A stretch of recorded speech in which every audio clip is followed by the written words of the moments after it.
Yo, remove that. Yo, it's the first Schizo Showdown, the inaugural Schizo Showdown.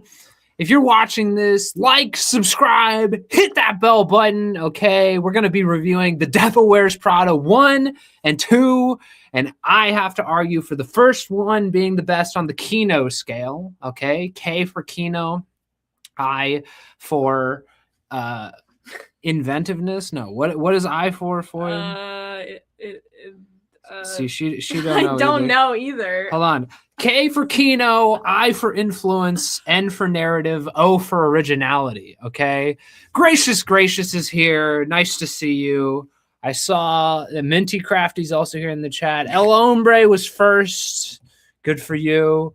Follow me on Letterboxd. Join the Discord, because if you join the Discord, your votes are worth 25% more. Okay. The Discord votes are weighed 100%, and the YouTube community post, I'm going to post a poll. You can vote on who you think argued the best. That's worth 75%. So if you want to have more of an influence on the show, vote in the Discord. And whoever loses will have to have the other person get their webbings sliced with a paper, get paper cuts in their webbings at the start of the next show. Yes. Okay. And I don't know about Mint, but I'm going to be going hard as a motherfucker. Okay. Also, watch the Good Time review and get ready for the Heaven Knows What review this Sunday. Okay. All okay, right. Folks. So we'll do the punishments next week, because you guys will have a week to vote on who did better of a job defending each movie. So that is next week. You'll see it. And then next week, the punishments will be done live. I'm gonna slice the shit out of her hand, because it's the webbing specifically. Win. It's just one hand this time, right? Yes. Okay. Just one this time. This time. Next time it'll be more painful with both hands. All right. So I have made these bumpers. Yes. Join the Discord to vote. Yes. Link the Discord. Well, I don't. Hold on. I'll grab the link. Oh my gosh, dude! Okay. We're running a ramshackle affair here. It's up in the fucking. Yeah, but people want a direct link. You know, it's very helpful to have a direct link. Join the Discord here. Yes. Share. Oh yeah, it's there. You already put it up there. We'll copy it. Just scroll up in the fucking line. It's in the description. Yeah, but people can be lazy, Sean. Okay. Yeah. There you go. I put it. Where'd it go? There it is. Whoa. Minty Crafty, our biggest supporter. All right. So, are we ready? Wait, let me grab my notes, because I was just going through them, going over them. So the Schizo Kino movie. And each week, I'm presenting an old movie. I'm going over an old movie. Mm-hmm. And then Mint will be presenting the Minty movie. Schizo Kino and the Minty movie. Okay. Yeah, but we're going to be reviewing it together. Yes. Okay. Yes. Just we'll to review be them clear. together, and then we have the Schizo Showdown, and we argue for our respective films. All right. On the Kino scale. So I guess we should start without further ado.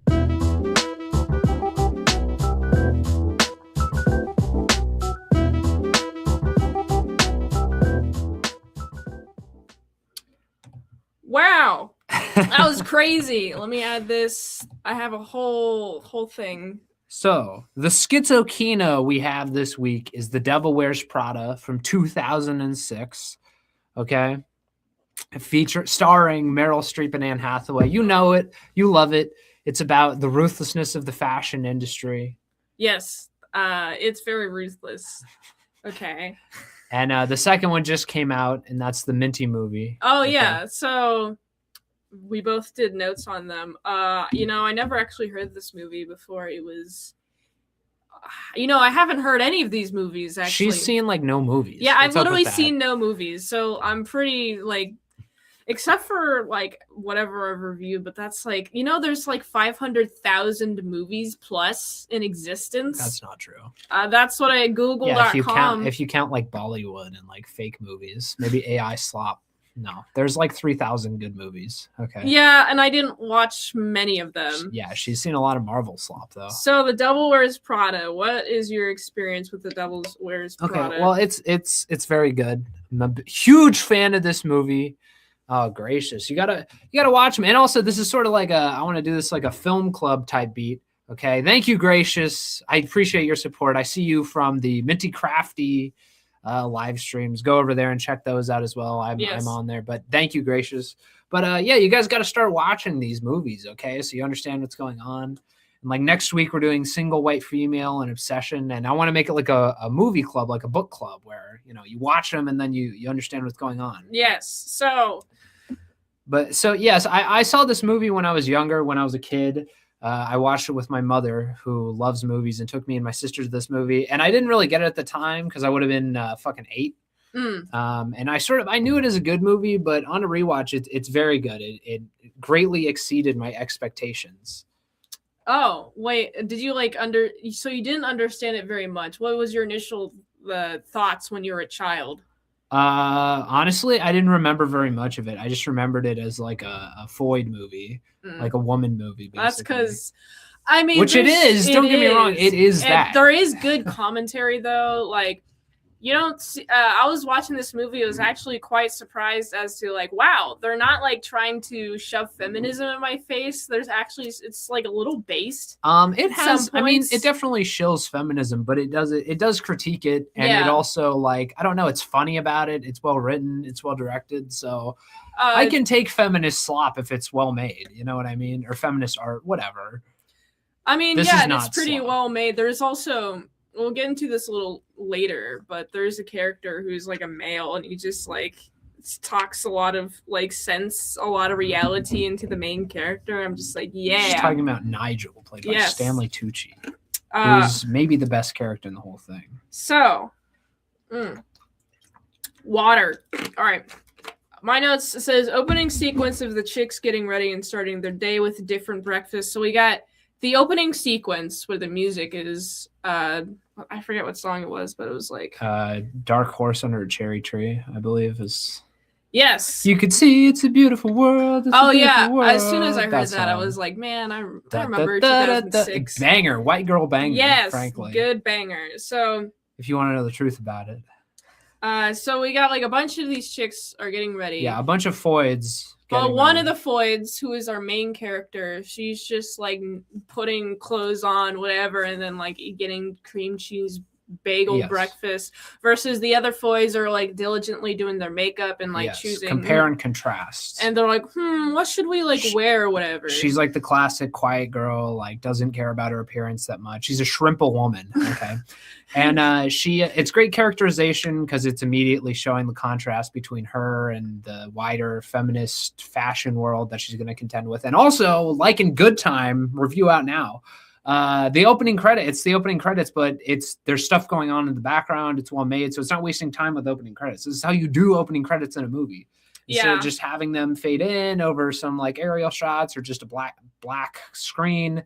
You have stuff going on. It's visually interesting. It's telling the story. It's doing character. I wish more movies were like that, to be honest. They like better utilized. You can tell a movie's going to be good or not if it does that. That's one of the hallmarks of a good fucking movie. It's not wasting time even for the opening credits. Yes. So I also thought it was interesting how that chick, her name is Andrea. That's the main character.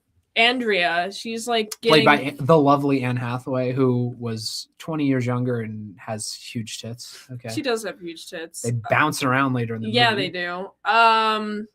She's just eating a bagel with cream cheese, which is in contrast to like these chicks like counting out almonds, and it's like, oh, I can only have like 10 almonds because they want to be skinny, bitch. Yes. Also, it's just 2006 was a totally different time. You couldn't make this movie today. That has some truth to it because then you got some fat chicks. Because it's already made. Yeah, but also like fat chicks now would be like, oh, that doesn't represent me in beauty in all sizes. I know, but they make fun of that. See, they already addressed that in the second movie. This is like a point that they already sort of satirized in the second movie. Gracious, having a lull. Thank you very much. I know, I'm pretty funny if I do say so myself. So basically, Andrea, she gets this job. It's like a job interview because she's trying to be a journalist and she's like sending out job interviews to anyone that'll take her, and she's fresh out of college and she's just trying to find a place. She's like, oh, if I don't go here, then I'll go towards this like shitty place, whatever. And she's there. Like down on her luck. She can't find a job. She managed to look into this one. She doesn't even read the paper runway that she's at. Yeah, like she doesn't know who Miranda is, who is like the head honcho, basically. Yes. And I want to touch on that point because when she gets into the fucking Elias Clark, the building where that runway, the magazine's based out of, there's always something going on. And you see this in the second one, but in the first one, it's done much better. There's always things going on in the background. The frames are always busy. They're always visually interesting. And they use this to great effect when Miranda shows up. And her intro is phenomenal because she's like this huge bitch. And the intro represents that by like all the employees like getting scared and changing their habits and like freaking out. And Anne Hathaway is just a fish out of water. She's the audience insert. She just doesn't even know what's going on. And Miranda's score is very good. And they don't even show her face for a minute. It's like, who is this demon woman that's approaching the building? But everybody's like freaking out about her. Like, oh my goodness, we have to cater this. She wasn't supposed to be here this early. Oh man, we're going to freak out if we don't like please her. Well, in particular, I remember they have a brief shot of one of the workers, one of the employees switching her. And this is a big part of the movie with Anne Hathaway's character as well. She, this employee switches her shoes from just some, comfortable shoes to these like bitchin' high heels because Miranda needs everybody to be dressed to the nines. Everybody to have drip, okay? And it's just a great way of showing. She's like, how much of a bitch she is. Sorry.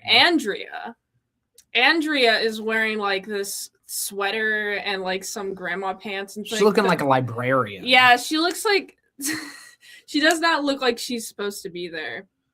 And so it's honestly really funny just seeing everybody be like, who are you?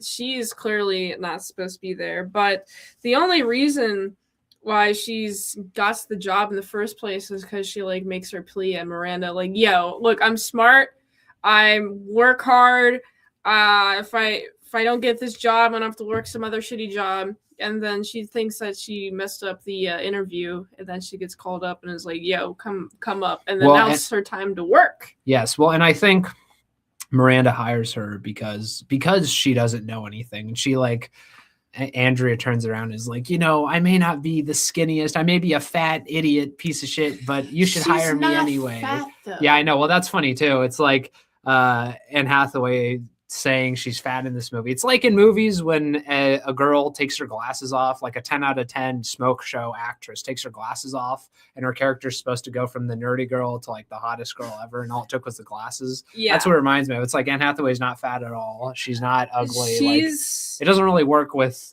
her being that character, but, and whatever. She's like referred to as size 6. And that is like, everybody, all the models are size 2 and size 4, and everybody works her size 2 and size 4, and she's told that she's size 6, and that's like size 6 is the new size 14, and it's like, oh man. Which is true, by the way. Bitches out here be way too fat. I mean, this movie was totally on the money. Are. Like, there's so much fat shaming in this movie, and it's like, it's awesome. We needed more of that. I wish there was more fat shaming in their culture. Yeah, well, we got Ozempic now, so that's true. But we're fine. It's about like the willingness of people to jab themselves or wait 45 minutes to eat. They're sort of like critiquing it or whatever, but the consequence of that is that there's no fat people around in the movie. It's just like hot, it's very skinny nice. Women. It's like fucking great, dude. That's awesome. No fatties allowed. None whatsoever. Miranda should have a license plate that says no fat chicks. That'd be great. That would be funny. What did I say? Oh yeah, the first assistant takes her job like super seriously to the point where like played by Emily Blunt. She takes her job too seriously. Like her job consumes her life. Her name is Emily as well. Yes. Like she literally like injures herself in the pursuit of the job. Like we'll talk about that a little bit more later, but like she instructs Andrea to be like, hey, you can't leave this desk at all ever, even if you have to take a piss. Mm-hmm. Like you have to hold it until somebody else is there to help you out. It's like you are literally expected to not take care of your bodily needs in service of Miranda. That's because it's a million girls would kill to work there. And in fact, before Andrea shows up, Emily already had 2 other second assistants who had gotten fired. So Miranda's like even fed up with Emily. But I will say when the girls first meet, I think they have a fantastic dynamic between Emily, Andrea, and Miranda. How they play off each other and just the sort of like power hierarchy at play. And Miranda, like, she does things like she gets Andrea's name wrong on purpose. Oh yeah, she keeps calling her Emily. Yeah, she calls her Emily. She calls her second Emily, etc. Like, I don't know. It's just fantastic writing, fantastic characterization all around. These people feel real because there's still people like that in, the high pressure world of finance or fashion. I find it fun how like that's just the assistant role is called the Emily's. Mm-hmm. Like anybody who's an assistant is an Emily. It just goes to show like how good of assistant that Emily was because she obsessed over Miranda. Miranda is stuck up but punctual and has high standards. And she's like Kanye West, honestly. Yeah, and also I just love like it's overwhelming. Andrea obviously is overwhelmed by like how she just lists like demands like, oh yeah, and make sure you do this and then this and then this and then this and then this. And it seems like Emily's also like that too, where like there's several instances, like there's this there's a lot of expectation of Andrea to just get the job right immediately while she's there. No help whatsoever. But also it's like, hey, get this. She's like, I'm sorry, I didn't hear you. And then hang up, boom. You have to figure out what she just said. Get your ass to work, bitch. Yeah. So it's a very high pressure environment. Yes. And then Stanley Tucci as Nigel shows up, and he's one of the execs at Runway. And he's just a sort of straight guy who's super interested in fashion and surrounded by these women, but he like steals the show and he like calls her, he like fat shames her too. Yeah, it's so awesome. So there was a couple instances. And he's just like, you're wearing that, and he like brings her shoes to change because he's like, you look fucking terrible. And she's you dress like shit. And she's like, what does it matter? He's like, yeah, and he's like a straight guy who's just able to constantly insult women. It's very funny. There's also this scene, speaking of the shoes, where she's given this pair of shoes and then Andrea's like, oh, she knows how I am. Why does it matter? And then like she goes in and then like Miranda's like, oh, Emily. It's like, I'm not Emily. And corrects her in front of like her peers. And then she keeps calling her Emily. Yes. Miranda's peers, basically. And then he's like, hey, here's a bunch of demands. And then Andrea's like, hey, can you like elaborate? And it's like, you're not allowed to elaborate. Don't ask me questions. Yes. It's like incredibly unhelpful. Miranda says she needs 10 to 15 Calvin Klein jeans, and Andrea just has to figure it out, basically. Well, like, obviously she's going to fuck it up because she has no sense of style. So it's like, it just seems. Well, it's like a fraternity or sorority. It's like hazing. It's like you got to get through the shitty parts to get to. That's true, because it's no cakewalk. Trial by fire, so to speak. Yeah, and she's like clearly overwhelmed, trying to ask Emily, and Emily's like, "Oh, you didn't get any more details?" Well, I asked her. You're not supposed to ask her anything. It's like, well, okay, Emily, but you're like, a lot of these things. You've been here. You've made it through the fire. You understand. Are you going to help me? No. Okay, then. I guess I have to do everything my own. Andrea is annoying. Like, I will say and she is really annoying. She also has like a bad attitude until like midway through the movie. Oh yeah, the Nigel fat shaming her. I remember they're at like the lunch table or something. Oh yeah. And, like they're going through lunch and like she like, in the cafeteria, they're going through like the buffet area. Yeah, they got clam chowder, and she's like, "I'm gonna eat some clam chowder and some bread." Like, cellulite's the main ingredient in clam chowder, right? That's such a banger quote. Yeah, Nigel is the best character. Yes, I agree. One-liners. He's constantly my favorite shitting character. on her. But he's ultimately he is like redeemable, and he cares for the people around him in Runway. Oh yeah, dude.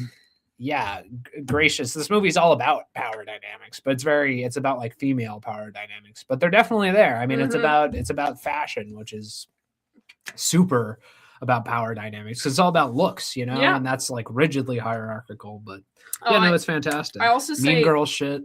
Miranda has an ex-husband, lol. Yeah, so she has an ex-husband. She has a current husband. Yes. That she ends up like a little bit later in the movie, it's like a whole divorce thing going on. So now she has 2 ex-husbands. She's just, her life is purely dedicated to the fashion industry, which you can see in her assistants. Like the culture is there. When you have the leader leads by example, and so the people around them like have to do the whole leader thing. Well, yeah, and it's like it's the classic girl boss thing. Yeah, where she like has to overcompensate because she's a woman in like a traditional male role, being a leader of a large corporation. So she has to be. A lot of these girl bosses will be like extra bitchy to overcompensate, and I feel like it's sort of satirizing that, sort of lionizing that.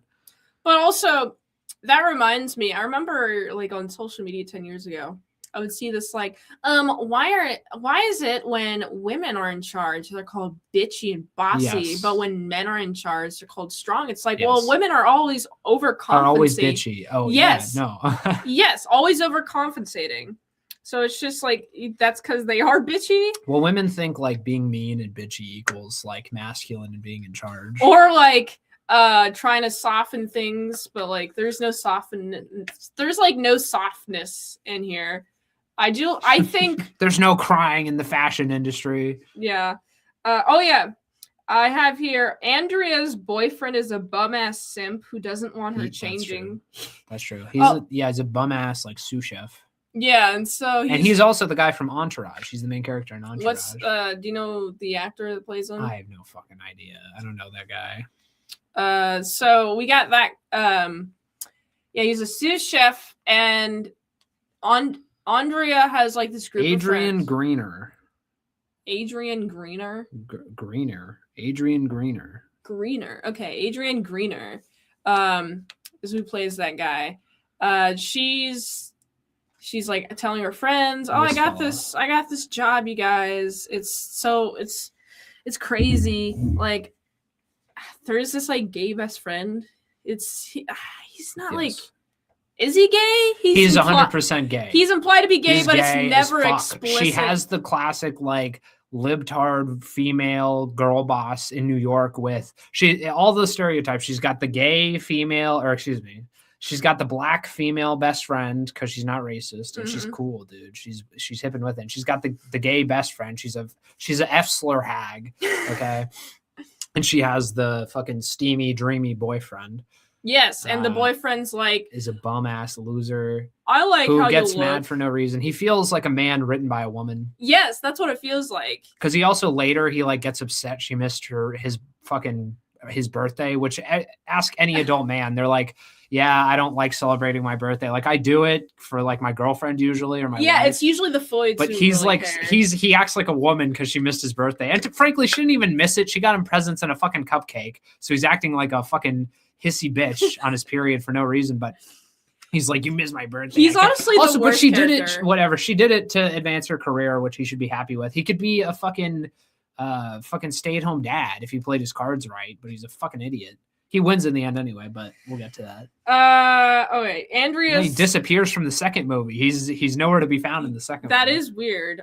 So yeah, basically he's just like, man, I don't want you changing at all, you know. He's like, I miss the old Andrea, and he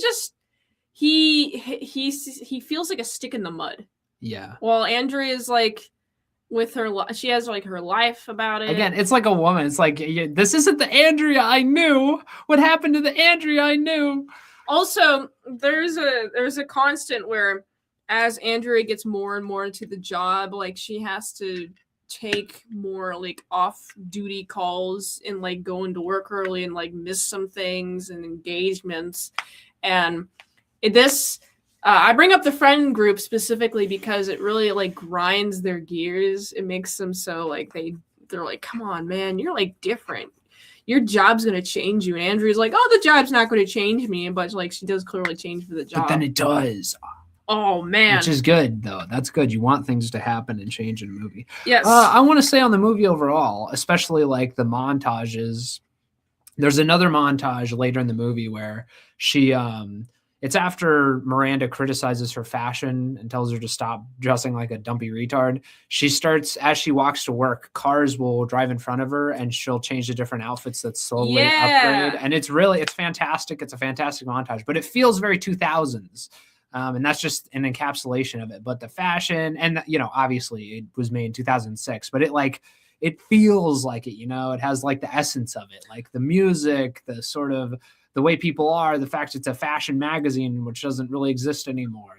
The clothing, like, I don't know. It just really, takes me back to the 2000s. What I also like is like every morning Miranda just throws her coat on the desk. And that is also a great like passage of time. Yes. And like you said, like that's another montage. And she throws, I think it's her bag too. Yeah. She throws her bag and her jacket on the desk. Yeah. And like, she's just able, like her outfit gets much better throughout the like, I think it's like over months, or definitely days, over months for sure. I think it's weeks, weeks, because it feels, everyone has gone through this experience, but it feels deeply relatable to working a new job with a shitty boss. Yeah. And it's like, if you stick it out, maybe you win that shitty boss's respect a little bit. They don't go as hard, you get more competent. And that's what Miranda throwing her jacket and purse on the desk represent. And then at the end of that montage, Andrea is finally able to like call people and handle her secretary duties. Yeah, she's called Emily pretty much all the time until like later on in the there's a turning point where she's called Andrea, but not at this point in the movie. She's still being called Emily. She's being shamed for also she's being shamed for how much food she eats, and Nigel like throws away her food, which I found funny. So there's this moment where Andrea is like taking notes. She's with Nigel. This is a banger scene. It's the best scene in the movie. Look up like sweater scene, blue sweater scene, Devil Wears Prada 1 if you want to learn everything about this movie. It's by far the best scene in the movie. And like you got Andrea's taking notes, and like I don't know what it is called technically, like where you have like this a lot of like outfits and you're trying to match accessories to it. Miranda's talking to Nigel and some other people, some other employees in the company, and they're putting outfits together for like a fashion show. She's in an office and there's a bunch of outfits behind her and they're choosing like which pieces to mix and match. Yeah, and they're like, I don't know which belt to choose, and like they pull out two belts, and like Andrea starts laughing. Yeah, they pull out two like turquoise belts, one of the employees to Miranda, and says, I don't know which one to choose. They're both so different. And they look very similar to the untrained eye, to the peasant eye. Yeah. Like Andrea. And she laughs, and then Miranda's like, actually, she like starts schooling her. She's like, actually, that sweater that you're wearing, it's like a very specific shade of color, and it's downstream from these fashion choices that we've made. Cerulean. She's wearing, you think that sweater's blue, but it's actually cerulean. And you don't know that, you stupid bitch. That's like the whole... Yeah. She dog walks her and takes her to school. It's awesome. Yeah. My favorite part is like how she says like, yeah, basically our choices goes downstream into that. Yes. Like frumpy old sweater that you're wearing that you found on some trashy corner, trashy store on the corner of New York. And she's like, oh, you think that fashion doesn't apply to you? It definitely does apply to you. This stuff, because Andrea says like, all this stuff seems so funny to me. And she's like, oh, you don't think the stuff matters? But you're not giving it the credit she deserves. Because also Meryl Streep puts on an acting clinic, okay?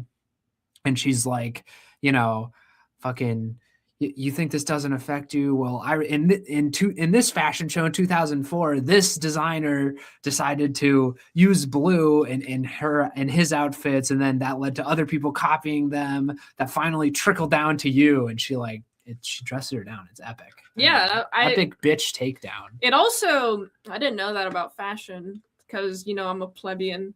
Yes. No drip. I have no drip whatsoever. And I got all the drip in the world. And I was like, you know what? That does make sense. Like the high fashion. It's like I see all those dresses and outfits, and they look insanely ridiculous to my eyes. But then it's like, yeah, people who like fashion, they look at that. The designers like fashion. They're like, wow, I want to design something similar, but not exactly. And then they just design something, and then other people get inspiration from that, and it just trickles down. And it's like, because you see these ridiculous fashion shows with these models that are wearing these clothes that are like totally impractical. Yeah. And it's like that is the equivalent in the fashion industry of like death grips or experimental music. It's like experimental fashion. They're the ones pushing the boundaries, and then the less creative, less experimental people come along and pick the more practical aspects out until it trickles down, like her blue sweater that she's wearing.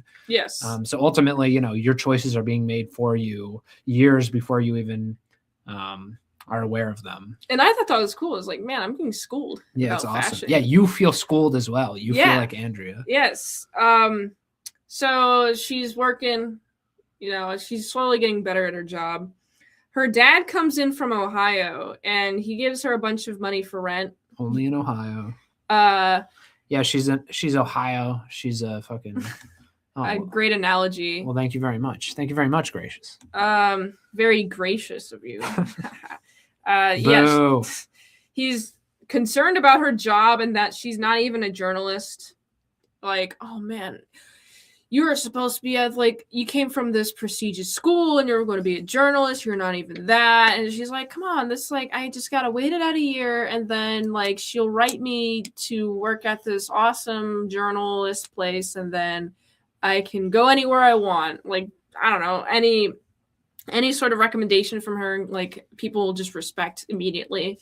But then she gets a call from her boss and it interrupts the dinner because she has to get a flight from Miami to New York for Miranda since there's a hurricane. Well, yeah, and Miranda just wants to see her kids recital, basically, or her twin daughters recital. Yeah, but it's a literal hurricane is preventing the flight. And so Miranda's she was supposed to be gone for the weekend, so okay, no calls, good. And then she gets her a call and is like, hey, my flight got canceled, could you please help find a flight? And then she's like, Andrea's like, I'm calling everybody and they're all closed.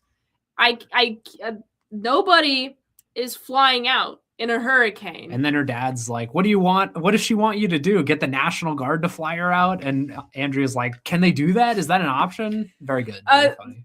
Oh yeah, and they go to see Chicago the musical because at some point she's like, I give up. It's a hurricane. Her dad makes her give up. Yeah, her dad makes her give up. And so that causes the next day at work, Miranda pulls Andrea in and is berating her. And she's like, I thought you would be different, you're smart, but you couldn't even get me a flight. I took a chance on the fat girl. You couldn't get me a flight in the middle of a hurricane. I'm like, you're just asking for the impossible here. Okay, sometimes things aren't going to go your way, Miranda. Well, but hurricanes happen. Andrea's job is to figure it out. It's like Ye, if Ye asks you to get his cousin on the phone, you get his fucking cousin on the phone. Okay. Jamiroquai gets played in this movie. Shout out fucking Jamiroquai. When Andrea goes to her friend's art gallery showing, they have some Jamiroquai going. That helps with the 2000s feel, but fucking shout out Jamiroquai, man. Andrea goes to complain to Nigel and he gives her a dose of reality. Oh, yeah, that's a great scene too. Great scene. So she's like, what am I supposed to do? Man. She's starts bitching and crying. She gets so mad at me. Yeah, and he's like, yo, chicks want to work here, okay? Yeah. You're lucky to be here, so adjust your attitude. I'm not doing this scene at service because it's pretty great scene, but Nigel's like, hey man, you have no respect for this because you don't know anything about fashion or Runway as a magazine, but as a kid, I was under the covers reading fucking Runway, pretending to be at soccer practice because I love this shit so much, he's basically like, you got no respect, kid. And so because of that, she's she realizes the errors of her ways. And how lucky she is. Yeah, she's lucky and she's not respecting the game. So then she starts to take this more seriously. And that is when things turn around for her. I also have here, she loves to complain to men about her job. Yes. On my notes. And at that art gallery, Christian, who's played by Simon Baker. He is this very suave fucking, what does he do? Is he he's a publisher, he's an author. Yeah. And he's a great love interest. He's the love interest. And this party's great because she meets. We're not there yet. Wait, where are we? We are okay. This is right after the Nigel I'm scene. there. You might not be there. I'm okay. There is the she confronts her boyfriend first, and then is the party. So so she considerably more fashionable, takes her job more seriously as a result, and therefore has an easier time. Then I said the boyfriend is so simple about his views on fashion, while the clearly gay guy understands that it's a way to express individuality. She can't even hang out with her friends without getting interrupted, and it's clear that her boyfriend is not liking this. So this is establishing some more tension. Then she goes to a fashion party representing Miranda and meets with the potential love interest, who is a writer of articles and such. I skipped that other stuff because I didn't think it was very noteworthy. Well, the tension is building with the boyfriend. Fair enough. So I think it's important because the boyfriend is getting why did chicks need so many handbags? Just hand jobs. Yeah, handbags. Yeah, he's like dismissive. He's because she gives her black bestie an exclusive handbag that's like $1,500 that you can't get anywhere in the city. Oh my gosh, how'd you get this? And then he's like, why do Foids even fucking need handbags, man? Just use your pockets. Miranda has a preview with the designers, and Andrea sits in because she's taking her job more seriously. We skipped the whole art gallery. Okay, Christian gets introduced, who's a journalist, and there's a great scene which I was rudely interrupted describing before. There's a great scene with a guy who designed the handbag she's wearing, and he's like, "Oh, that's a great bag, distressed leather. Like, what insane guy designed that?" And she's like, "I think it's you." I just think that's a great scene. But yeah, she is introduced to her other love interest, this Christian fella who's an author with very nice tousled blonde hair. Okay, and this is like the ultimate Foyd fantasy. You're working like your girl boss job where you can serve cunt all the time, and two really hot guys are pursuing you at all times, and you have to choose between them, and there's all this tension and drama. Okay, so Miranda has a preview with the designers, and Andrea sits in, I bring that up specifically because she's taking her job more seriously, she's getting more privileges. Yes. Well, and that's the scene where Nigel's like, her opinion is the only one that matters. Right? Yes, that is Miranda's judging this. The guy who designed the handbag, actually, at the party, he has a new lineup for like the spring or the fall, whatever. And these designers show it to Miranda early because her opinion's the only one that matters. Okay. And she has this great code where she, like, if she purses her lips, she doesn't like it. And if she smiles, it means she loves it, but that only happened one time. Okay, so it's legendary. It's just a great scene. Yeah, great there's like one nod, two nods, the pursed lips, and looking away. Yeah. There's also that runway book. Emily made it in such a big deal earlier in the movie, where she's like, she wants this book hand delivered, and she's only entrusting me because she doesn't want you to be some sort of psychopath. And then Andrea gets the job to hand deliver this like runway book. It's like a preview book. Yes, which is a very big deal because it means you're not a freak. They established that at the beginning of the movie. Miranda only lets people who they don't think are like fucking freaks deliver the preview book. And Emily gives like all these instructions, like, oh, you should like don't go upstairs. Don't go upstairs. You have to leave it on the table with the flowers. But like when Andrea gets there, there's 3 tables with flowers, and it's like obviously you put it on the one right there, but the one that's like right inside the fucking door. Yeah, but like she freaks out, and then you got the twins. Her twins are like, yeah. Who also, by the way, are dead. They like die between the movies. We don't see them again, but yeah, that's so sad. She gets tricked by the twins to go upstairs to deliver the book because they're like, oh yeah, Emily does it all the time. And it's like, Emily would have said so, but like for some reason, Andrea thinks to question to trust these 2 children. They're children who are like these 2 10-year-olds must know what the fuck they're talking about. No, they don't. They also probably just like want to fuck with her because they see her disposable because they The assistant role is disposable. They've Yeah. probably seen like a million like assistants. When they're kids of a millionaire woman boss bitch, like they're gonna have a sense of privilege. Yes, exactly. And there's this really cool shot of like the townhouse she's in. The camera's up and it's like all the staircases up and the twins look down and you have all the rectangle staircases going up. Just a very good shot. But anyway, she goes up and she's gonna have, I don't even know what the fuck her plan was, but Andrea stumbles upon Miranda arguing with her husband. And Miranda sees her and gives her death glare. And then she's like, here you go, and then puts it on the floor and then scurries away. And it's like, this is disrespectful. And they play it for jokes in the second one because there's a new fat assistant. And she's like, hey, by the way, don't bring the book upstairs. Ha ha ha. And he's like, yeah, what idiot would do that? Very fan servicey. But anyway. And so the next day, Miranda calls her into her office and she's like, she calls her Andrea, by the way. Yes. She starts, she calls her Andrea, but it's like, I'm going to destroy you and fire you. And she starts making her do impossible tasks as like revenge for Andrea going upstairs. But specifically, she's like, argue with her husband. She's like, my twins. They want the unpublished manuscript of the new Harry Potter book. And she also asks for like, she asked for steak like 15 minutes before the steak restaurant opens. And so Andrea gets the steak and then she brings the steak and then she's like, I don't want the steak. I have a lunch.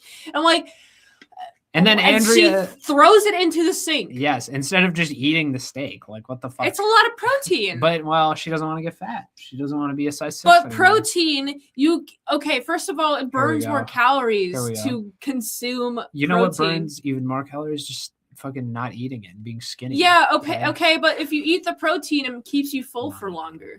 No, but see, you can save it. These models, they're like bone skinny. They're like Auschwitz victims. Okay, they're not trying to like have protein and this and that. They're trying to be as skinny as fucking possible, as close to skeletons as possible. This is size 8 talk over here. I like my macros. 6. Okay. I like my macros. Yeah, I like my macros. That's why you don't work at Runway, bitch. Well, I don't care about Runway. Exactly. Thank you very much.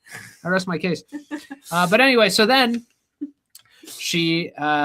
Andrea is basically thinking she's going to have to quit and she'll just beat her to the punch because there's no way she's going to get this Harry Potter manuscript. But then she calls her boy toy. No, her love interest, Christian. Well, hold on. She calls her boyfriend saying, I'm going to quit. Then like she calls her boy toy, like, oh, I got this impossible demand. And then she calls her boyfriend, oh, I think I'm going to have to quit. And then the boy toy calls and is like, oh, I have this manuscript. You're going to love me. The author guy from the art gallery. Yes. And he gets it to her. And then she manages to get the manuscript. She gets a copy back to Miranda and then a bound copy that makes it look like a book because, it's just a script. Because, also her love interest, Christian, he like knew the person that was making like the cover of the book. So they had the manuscript. But anyway, she gets the copies sent to a train that's going to like Paris or something that her twins are on. And she has the manuscript made like a book and she slams it on Miranda's desk. Is like, fuck you, bitch. I got the Harry Potter manuscript. And this is very important because in the second movie, Miranda like doesn't remember her at all. And Andrea managed to get an unpublished Harry Potter manuscript. Okay. 3 copies. And it's like, you would remember an assistant that did that. But anyway, so it's very important to recognize that. Oh yeah, Andrea and the boyfriend are in tension because she's clearly not the same, but also has decided not to quit. They have like a whole conversation like, oh, you're doing the twins' like science project. She's like, I didn't quit. But yes, she starts. Yeah, she gets back in Miranda's good graces, and then she's doing the science project, which reminds me of a science project I did in middle school where I built like a fucking recreation of the solar system in a box. Okay. And I had styrofoam balls that I painted like, I never did that. And hung them up in the box. And there were stars painted with glitter. Very cool. But it took me back, early 2000s type beat. But in the Harry Potter sequence, when Andrea's running around trying to figure out how to get this manuscript, her fucking jugs are bouncing like crazy. She's running from New York and she has, I believe, like a white button-on shirt on, and Anne Hathaway has huge jugs, so they're just going, bazongas. They're going bonkers, bro. Her bazongas are going bonkers. Bazongas. And yeah, I mean, so That's another great thing about this movie is it has hot women. Yes, with their it titties does. bouncing around. It has, yes. She also gets in lingerie later. It's That's a very great nice. movie, great film. Yes. Gracious says nice. Yeah, it's awesome. Oh yeah, the boyfriend and her intention, because she's like, I was gonna quit, but then I was able to save my job, and he's like, man, I just wish you were like the old you. And then like she's like, I have this new lacy bra that she's like shows it, and he's like, I'm gonna have sex with you. Yeah, and sex time. Yes. And then, but she also, you get to see her boobs again in the lacy bra. So yes, it's very nice. You never get to see them naked, but you get close. Also seems like Andrea is understanding more of the fashion world. Also, Nigel, there's like, it's like this like weird animal face mask thing, photo shoot going on that they're all at. The urban jungle. Yes. And Nigel, I think, okay, Andrea's like complaining at Nigel, fucking always. She's always complaining. But she's like, yeah, my work life, my work is like consuming my life. It's like, it's causing a bunch of these problems. And Nigel says, like, when you start doing well at work, your personal life goes up in smoke. And that's when you know you're ready to get a promotion. Yes, exactly. Another banger quote from Nigel. Man, Nigel is the best character in this. I goat. love Nigel so much. Oh yeah, Miranda also reminds me of Claire Underwood. The first movie has a very House of Cards type feel to it. Yes. And I know it was made before House of Cards, but that's the sort of thing it's going for. Is she's a very ruthless and cunning female, but Miranda's a much better character than Claire Underwood. Yes.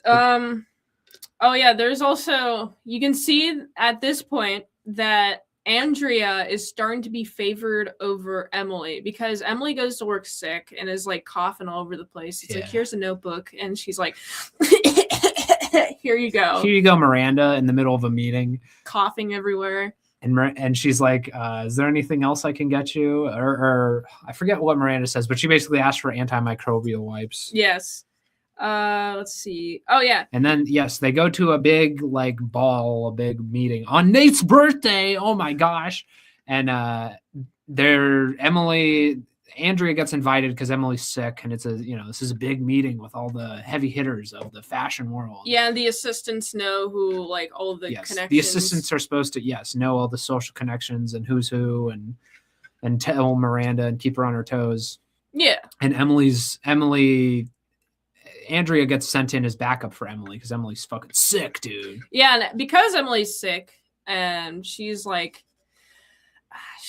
just like off her game pretty much. So there's a couple instances where Andrea has to like save her. No, just one. There's a big one. Oh yeah, there's a big one. She's like, I don't know who that is. It's an ambassador and his wife who a woman he left his wife for.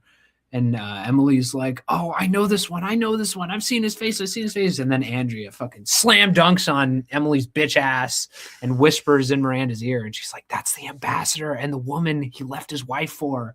And that's the moment when it switches. Mm-hmm. And Miranda's like, oh, shit, Emily's a dumb cunt. Now she's not. And the whole movie is building up to Paris. It's like the fashion event of the season. And now that's the moment when Miranda's like, fucking Emily is never making it to Paris. She's dead to me because she fucked up once at this event because she was sick. And now Emily's the favorite assistant. Oh yeah, also Christian is there and flirts with her. Yeah, he's always doing that. He's always flirting with her. Andrew is about he tries to like steal her as she's leaving for Nate's birthday. And then she goes back and, like we said before, Nate's like acting like a little bitch about it. She even has a cupcake for him. And it's like, dude, she's just got the fucking gig in Paris. Like, would you fucking take your tampon but out? He's like, I've literally never seen a guy act like this. Like when someone missed their birthday, like it's usually the chicks who make such a big deal about it. Like he's like, you missed my birthday. We had plans, but I'm so sad. You're home. I'm going to go to bed. It's like, you should stay up for another hour before going to bed. Why are you going to bed? Why are you moping about this? Like, it just seemed like he was being a huge bitch for no reason. And then I just hate him. Yeah, fuck Nate. And then, so Emily Emily gets brought to Miranda's place, and Miranda's like, fucking Emily's a stupid bitch. You're coming to Paris with me, Andrea. Also, here's a detail that I noticed. What's that? Andrea hands the book directly to Miranda instead of leaving it on the table. Yes. Yes. It's for another book drop off. Yes. And it's like, yeah, she's been promoted to first assistant basically. But Andrea now has to tell Emily that she can't make it to Paris. And she kept talking about Paris throughout the movie and how excited she was. She's like eating she's like, I'm on the cheese diet where I go until like I'm lightheaded and then I eat a piece of cheese. And it's like, you're like fucking yourself up with that. Like, yeah, no, but skinny though. She is skinny, but like she's messing up her health and like just basically not taking care of herself. Requires suffering. No, she's not taking propaganda. Hold on, I'm just saying she's not taking care of herself. No. She's taking care of herself by being a thinspo. Okay, for us all. But so there's this great scene. Andrea, Paris is about to happen. All the tension between Emily and Andrea has been building to this point, and Emily's being forced to tell Andrea that she's fucking her out of the Paris gig, which she's been, like Mint said, she's been destroying herself with this cheese diet for. And as Andrea's on the phone with Emily about to tell her, fucking Emily's walking around doing errands for Miranda that Andrea should have been doing. Yeah. And fucking Emily gets hit by a car while she's on the phone with Andrea. And it comes out of nowhere and it's very funny. And the first time we saw it, it caught me super off guard and I just died laughing.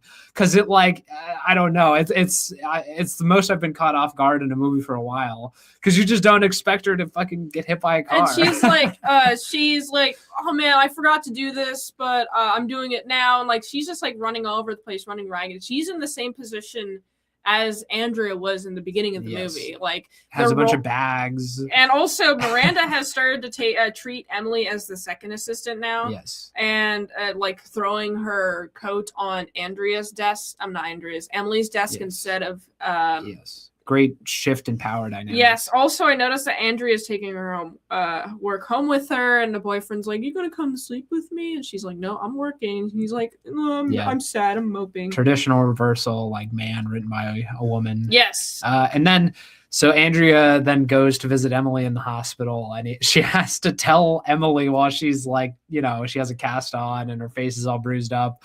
From getting hit by a car that she's not going to Paris anymore. It's just very funny. And what my favorite thing is, like, the man nurse comes in, brings her like a bunch of carbs, and she's like, "But my carbs, I don't like eating." But you eat carbs, and as she's eating bread and like pudding, and it's like, this is the most amount of food that you're eating, lady. Like, maybe this is good for you. Maybe you need to chill the fuck out. No. Okay. She's just coping. Because she's at the point like where her mentalness, like her mental fortitude is like gone because she's so obsessed with being skinny to the point where it's affecting her job performance. But she was skinny though. Yeah, you're skinny, but like you can't be a good assistant to Miranda if your brain isn't there. Yeah, but being skinny is one of the prerequisites for the job. You have to be skinny to be an assistant. Andrea got lucky health. Being an obese whale and happening to look into that position. She's a 6. That's not obese whale. But I was going to say, 6 is the new 14. I'm just saying. But like, there is a healthier way to lose weight. No. Yes, there is. No. You just got to eat like, I don't know. You got to eat all your macros. You got to eat all your macros. Protein, man, and do this. Just don't protein. Just eat cheese. Do the Emily diet. No. Emily diet way more. There's no fiber in cheese. There's no protein in cheese. That's only fat. Yeah. I mean, your brain is needed. Your brain needs fat, but you also need protein. Yeah, we all know. And you actually do need carbs. But not that many carbs. Listen, just drink White Monster and smoke cigarettes. That's the best diet you could ever hope for. Gracious is laughing. Okay. And so anyway, Emily gets fucked out of the Paris gig and Andrea goes with Miranda and they go to Paris. And this, like, it feels like an event the movie was building up for, which the second movie has an issue with because it tries to do Italy and it doesn't do it nearly as well. Yeah. But it's awesome. Everyone is here. Christian's there, the author. Whoa.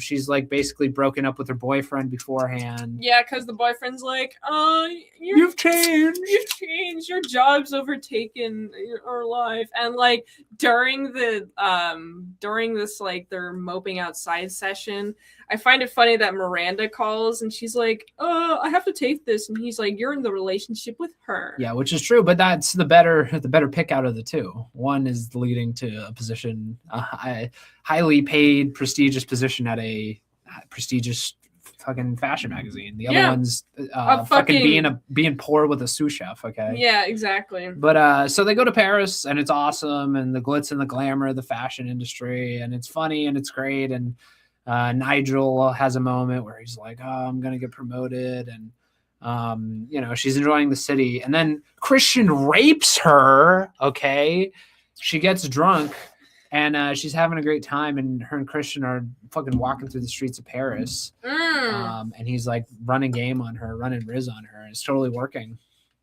And then he like kisses her and fucks her while she's drunk. Hold on. Can't consent while you're drunk. So fucking Andrea gets raped in this movie. Very specifically, like he starts to kiss her and she's like, I can't. And then he kisses her again. He's like, but I have a boyfriend. Kiss. Like while she's saying, I can't, he keeps kissing her. Yes. So she gets raped. And then she wakes up in Christian's apartment after they did the sex. Okay. And also I will say I like that they weren't too gratuitous with the sex. Yeah, that was nice. A lot of modern movies have this issue where they just will show gratuitous sex for no reason. It's like HBO. Just cut to them being naked in the room. Like I don't know. I'm like what the implications there. Yeah, I'm down for titties, but unless you're Euphoria, it's like I don't know. What are we doing here? Yeah. But so she wakes up and she finds out that Miranda's gonna get kicked out of Runway because it's a new the woman who runs French Runway is gonna take her spot, and the owner Irv is gonna fucking kick her out because the French Runway woman will do it for less, and so Andrea freaks out and starts running around Paris trying to tell Miranda. And can't, and she keeps calling her, and she just gets blocked at every turn. Like, it seems like Miranda is just ignoring her pretty much. Also, there is a moment where Miranda and Andrea are going over seat plans, and Miranda is having a divorce with her current husband, her second or third divorce.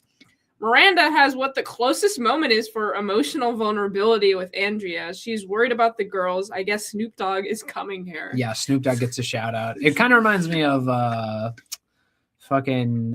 who's that bitch that was friends with Snoop Dogg? She's like Ice Spice? No, the older white bitch who's friends with Snoop Dogg, and she's like a chef. Snoop Dogg. A chef? Oh, yeah, and she like said the N-word. Martha Stewart. Yeah, there we go. Oh, yeah. It reminded me of Martha Stewart and Snoop Dogg. Miranda and Snoop Dogg. Like, you should have said the cook lady. That's how I know Martha Stewart. She said the N-word. I mean, that's what... I know her because she did, like, collabs with Snoop Dogg. No, she said the N-word. That's awesome. Okay, but she did cook... She had a cooking show. Oh, she also said the N-word. I don't know. But the cooking show thing is more important to me. That's how I know her. Yeah. Like, there are a lot of old white ladies who say the N-word, okay? Well, there's more that cook. Believe me, there's way more that cook. But not the ones that are friends with Snoop Dogg. Well, yeah, that's why she's friends. Why do you think she's friends with Snoop Dogg? Because she says the N-word? Thank you very much. I don't think Snoop Dogg, I'm sure, could beat a lot of old white ladies that cook. Anyway, she also went to prison. Fucking Miranda Stewart. Oh, yeah. Martha Stewart living that thug life. What did she go to prison for? For saying the N-word. Oh. Miranda does not leave any time for her personal life and hides her pain with working some more. Yeah, well, she also is like, I feel like she does this void-coded thing when she's talking about the divorce. She's like, I don't even care I'm being divorced. I worry just about the kids and them having to go through this and reading what people are writing about me. It's like, yeah, okay, bro. Yeah, you're so selfless, fucking Miranda.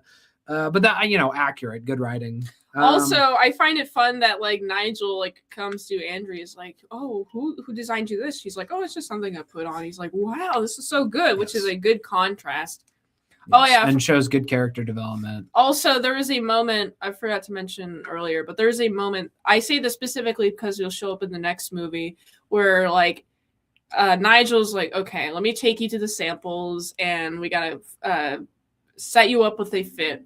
And this is the transition from like the librarian style to like actually trying to look drippy and fitty.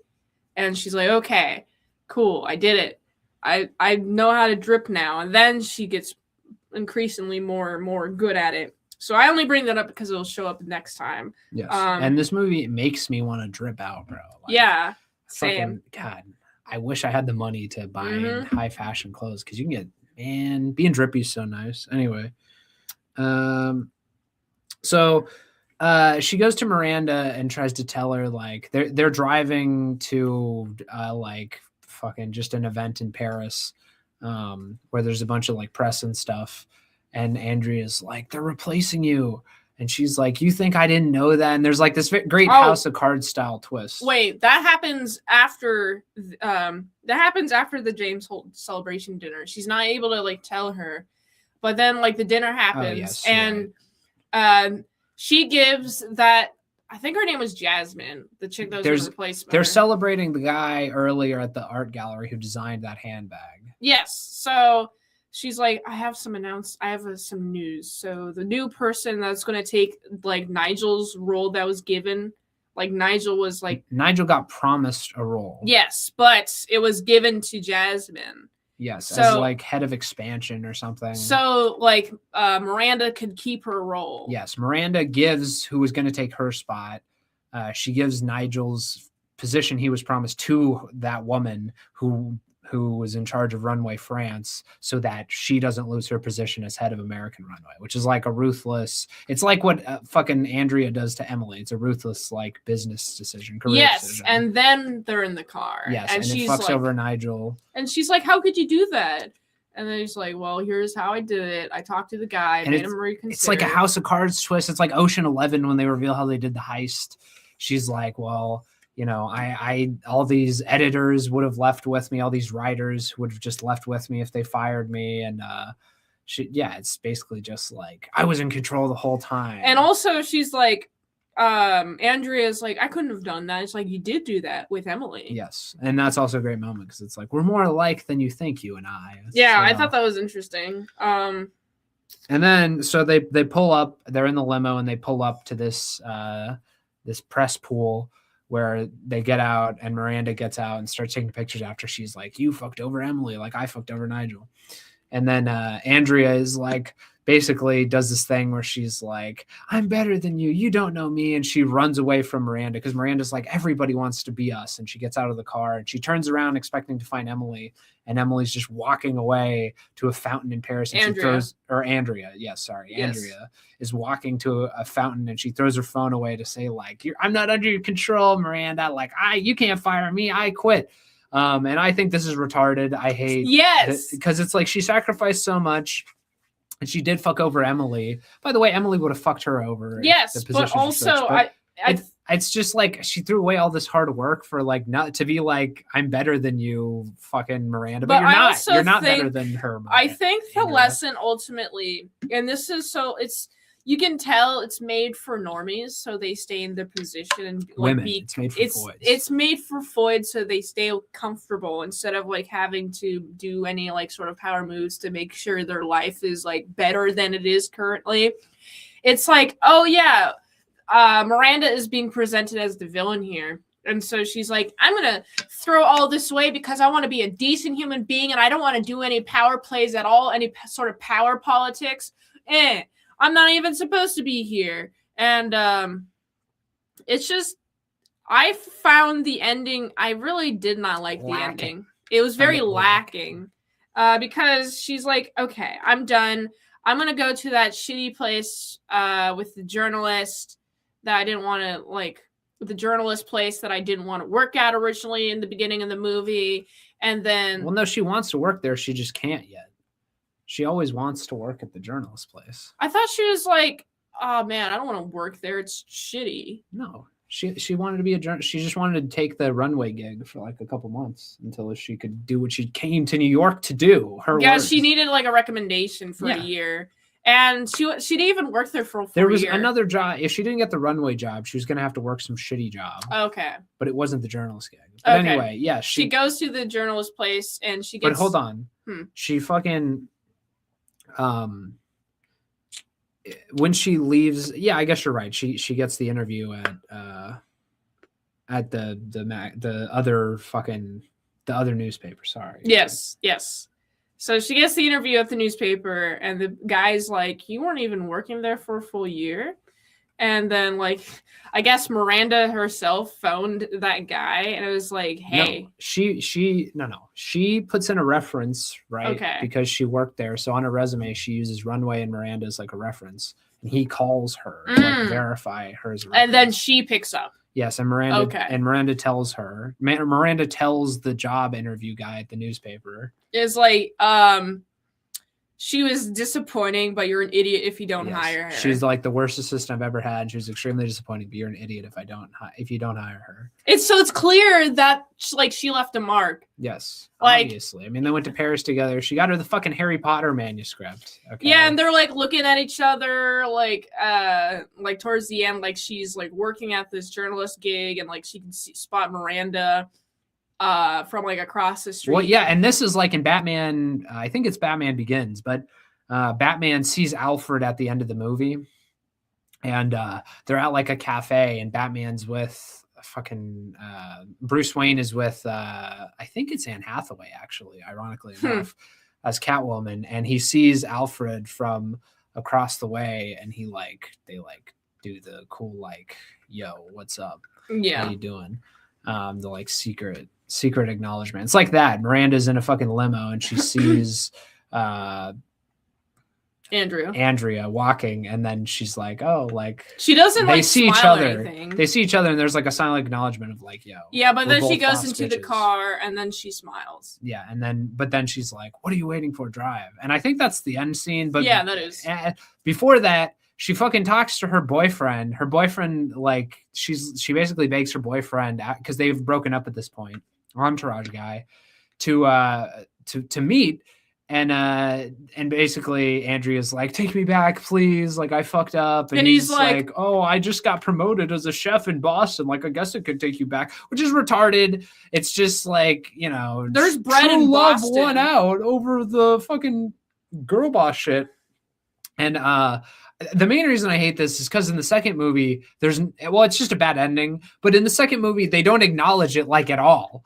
Like there's basically no acknowledgement of this guy as a character at all. He probably didn't agree to do the movie. But I guess there's like the interpretation is there's bread in Boston, which means that she's going to go with him to Boston. But then like it's not super clear like whether it does happen. Yeah, well, I think the idea is that like she does do it, but then he like cheats on her or something. I think there's some brief mention of it, but there's basically like the second movie erases the ending of the first one, and I don't like her throwing all of this away just to work as a fucking journalist. Anyway, I just think it's stupid, but I guess it makes sense because that's what she came to New York to do. I think it would have been better if she just decided to commit to the fashion world. I mean, yeah, she still has like fashion. Feels like it erases all the character development. Yeah, and well, that shows she has upgraded fashion at the end of the movie compared to how she started. So she's still to develop as a character, but yes, I just think they could have ended it better. I agree. I just think it's just it like honestly it was like right when she's like throwing her phone into that pond. That was when I was like, wait, fountain. Yeah, oops. She threw her phone into that fountain. That's when I was like, okay, so what is the message ultimately of this movie? I don't know. Choose true love and stay being a brokey. Do what you love. Do what your true love is, which is your sous chef boyfriend and you being a journalist instead of being a cool fashion executive. She ultimately was like, "Oh, Christian, you're like such a piece of shit for like turning on Miranda. For raping me." But like she's more mad at like, but you're going to get Miranda like get her like she's not gonna have a job anymore. You're a terrible person or something like that.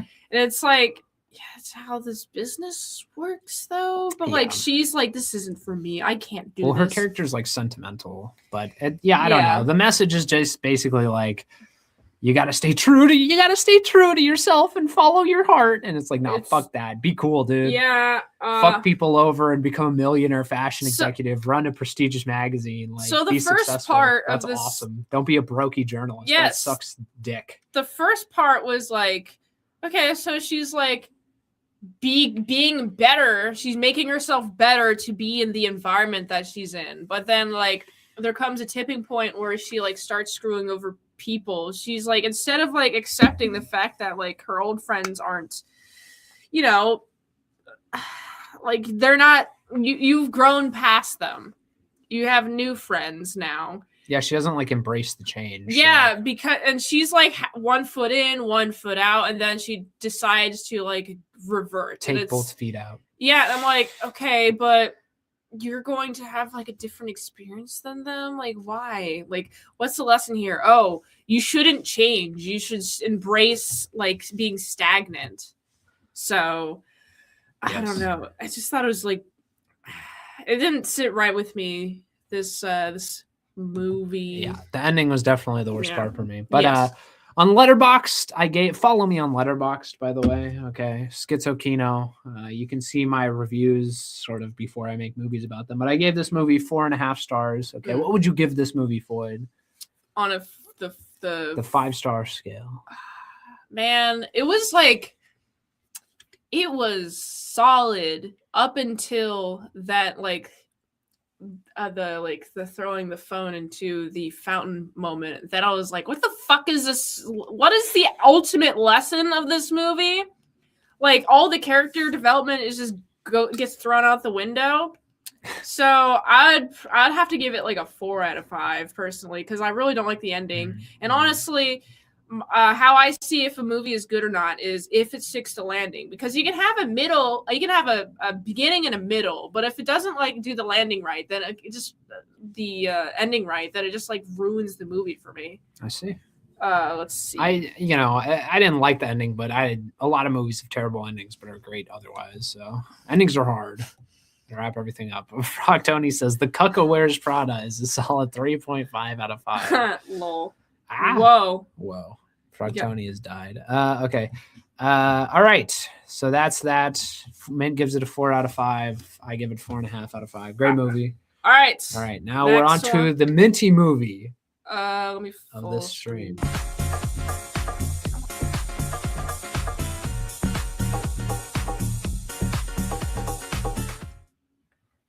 It's no full screen. Remove that. The minty movie is The Devil Wears Prada 2. Whoa. And this is like, first of all, I want to say this is another one of these sequel slop movies that like got made, IP slop, whatever you want to call it.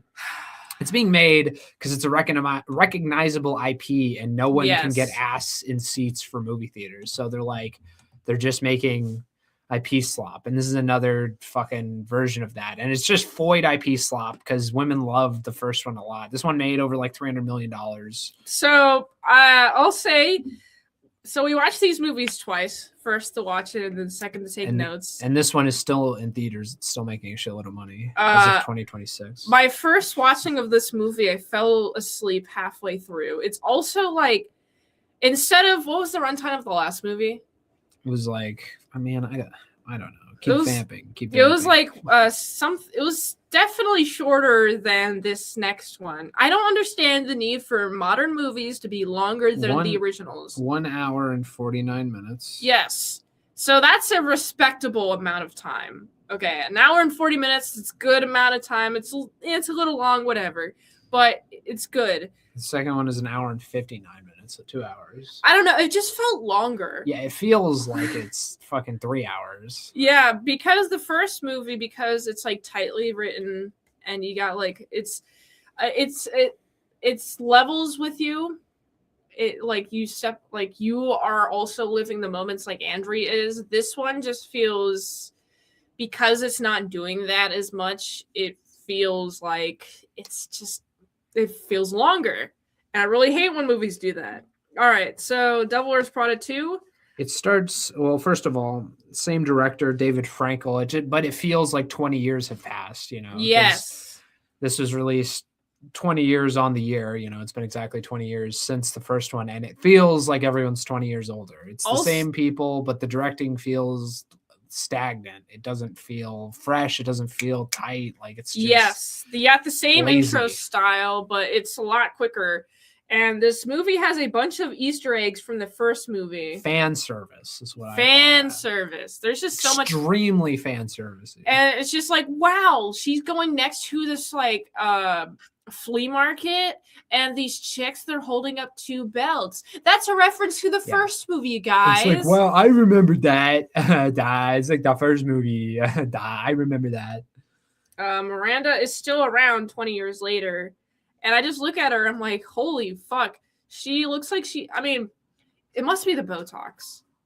Because she doesn't look like she's aged that much, even though she's 20 years later. How old is Meryl Streep? She's like, what, in her 80s? Like, last movie, she was still like... She's 76. Okay. So she was 56 in the first movie. Okay, so she looks like she was 56 in the last movie, and she's 76, and it looks like she's only aged like 5 years. It's like, whoa, and you're still like the head. Wouldn't people get rid of her ass at some point? Like, or she's just done so many power moves to the point where she keeps ruthless, herself. So yeah, it makes sense. So Andrea is part of the media. There's like this whole thing where they're like at this. Like kind of like at the dinner at the very end of the movie. Yeah, well, it's like it's like the Paris event at the first one. They sort of start at a huge event, like the end of the first one. Yes. There's a whole bunch of press. Miranda gets introduced, but they sort of like forgot to make you care for these characters and like why they are cool characters. They just sort of assume you've already seen the first one, which is the worst thing a sequel can do, is just assume you've already seen the first one. It needs to be a good movie in its own right. And, you know, should be able to stand on its own as a good movie with no prior context. But if you haven't seen the first one, the characters aren't nearly as impactful. You don't care for them as much. Aren't given a reason to. So they're all there. There's a media team, and they all get fired via text. Like the entire table, media team. Oh yeah, sorry. No, this is Andrea. She is introduced at a very similar event to the James Holt dinner. Yes, exactly. So it's like, I don't know if it's like some sort of reward show for like journalists, but it's like, it feels like it's like the James Holt event in the way that it's like physically set up. And then right after she learns the news that like her team is getting fired, then she's being nominated for journalism, and then she goes up and she's like, "Hey guys, the group just fired us. Now I don't have a job anymore." And it's like it immediately starts being like way too political, because this is a commentary on the like companies that have done this IRL, like mass political firing texts. But it just feels forced. Like there's no real reason for it besides like, I don't know, that's just a political thing that the writers want to comment on. Yeah.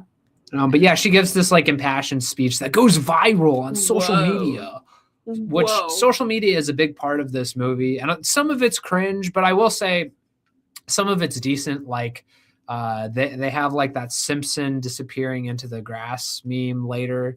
But with Miranda, because she's involved in a fast fashion scandal. It's trying to be like way too topical and political. But, yeah. And there's some AI art that's included later. It's trying to like really comment on digital versus traditional. Yeah, media. I don't know if it would like. It's okay, but it wouldn't just stand feels, the test of time. No, it's going to be super dated super quickly, and it feels like it's fine, but it just feels like out of touch. You know what I mean? Yeah. So. Also, she still has the same... I don't know if she has the same group of friends, but she has that black lady from the last movie. The black lady's the same, but the gay best friend is not there. The boyfriend is just gone. Yes, but the black lady has gotten a lot fatter. Yeah. She's like 3 times her size. She should have gotten on Emily's cheese diet. I know, but she's like, nah, man, I gotta be fat. But there's a nice little bit of character progression. She's like a more famous photo galleryist, like photo artist. Yeah, because the last movie she was just doing like art galleries. Now she's selling like art pieces. Yeah, she's like running her like her own gallery or something. Yeah. I don't know. The writing is way worse in this one. The characters are way worse. Everyone Andrea knows is going through layoffs and downsizing, which is direct commentary on what's going on right now.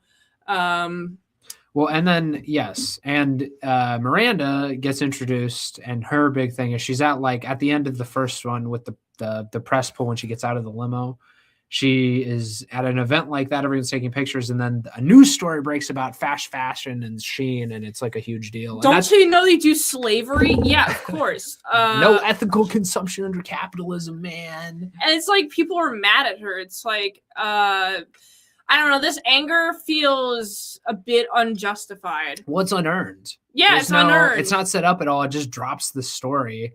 And like Miranda gets introduced, and it's not like a big deal. In the first one, you don't see her face. There's this whole montage. She just sort of gets thrown on screen. Same thing with Nigel, Stanley Tucci. It's just like they are there, and it's like you're supposed. It's supposed to be like, I remember from the first one. There's Miranda. Yes, Queen Slay. It's like Nigel's so funny, but it's like that's not established as their characters beforehand. It's just like assumed you've already seen the first one and love these characters. But also it's like, yo, this is going viral. And it's like anybody who's been on the internet for like, I don't know, any time at all, more than like a month or two will know that this will just go away and it doesn't really matter. Like, wow, people already know that clothes are made by slaves in like China. Okay, like you got China. What are those called? Sweatshops? Yeah, those already exist. People know about them. It doesn't stop people from buying fast fashion. Yeah, people don't care. I will say this feels like a year, 2, 3, 4, 5 out of date. Like you're right. Everyone knows about how bad fast fashion is and how like unethical a lot of these labor practices in these second and third world countries are. So it doesn't feel like it'd be this huge story. Like it might be a scandal, but it wouldn't be this like career ending fucking publication ending scandal that the movie's trying to assert it would be. It's like, whoa, you partnered with Shein. Whoa. You're telling me those ridiculously like inexpensive clothing items where it's like literally $2 for panties that was made with slavery? What? I don't know. It seemed obvious, but like it was such a huge, big deal in this movie when it's like, okay, but you're establishing something that's not really a big deal, but like making a big thing out of it. And also you got like these businessmen. They're like, oh, we got to get rid of Miranda. So it's hurting our bottom line. It's like, no, it's not. Like, it doesn't feel realistic. No. And also, and that's the controversy that causes that's when all the social media stuff starts. And it feels like, again, it feels just ham-fisted. They just had to include it because it's a part of real life. And that's why Andrea gets brought into the company to try and help them recover from the Shein disaster and run their social media and online presence. Yes. Writing articles for them. But also, I just want to say, Irv, who owns the company, is like, I think he calls Nigel Emily is like black now. They made Emily black, that new assistant to Miranda. Yes. She's either Indian. I think she's an Indian woman, but I don't know. Yeah, she seems Indian coded.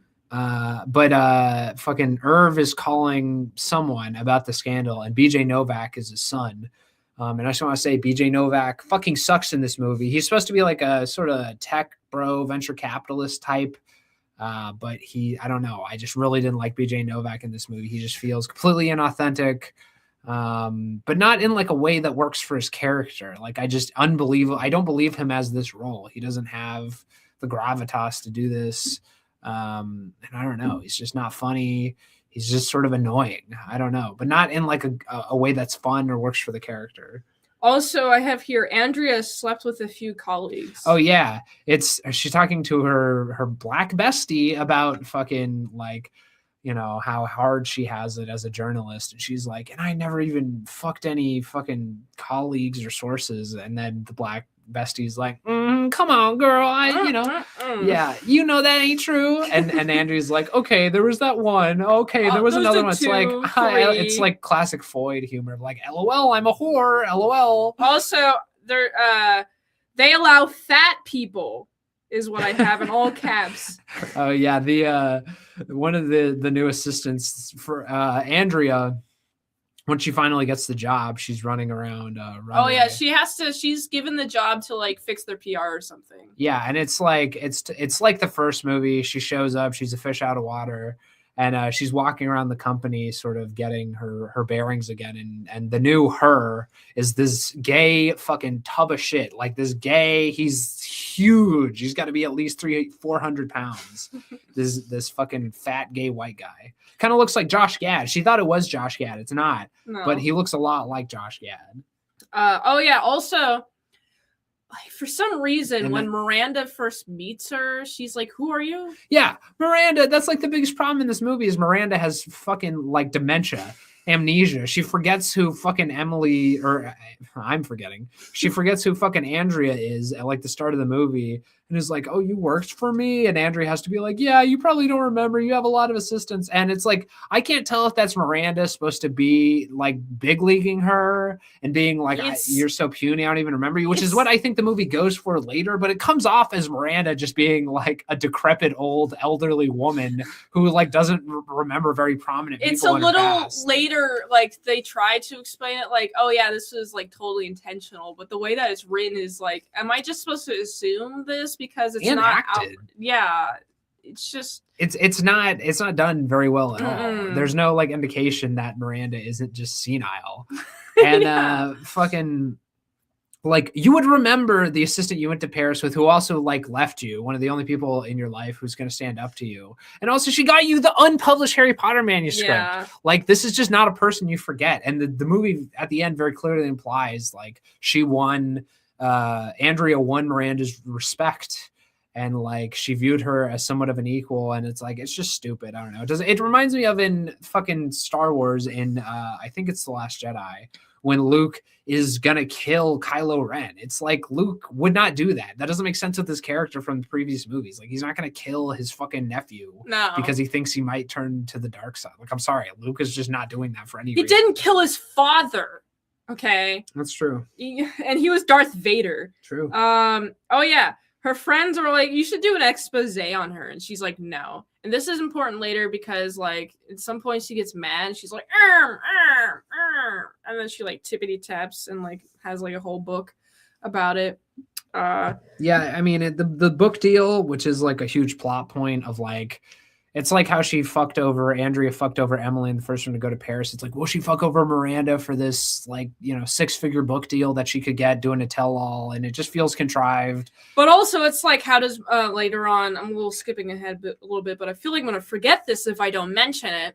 Like, it's like Miranda somehow knows about this book deal, and it's not really explained why.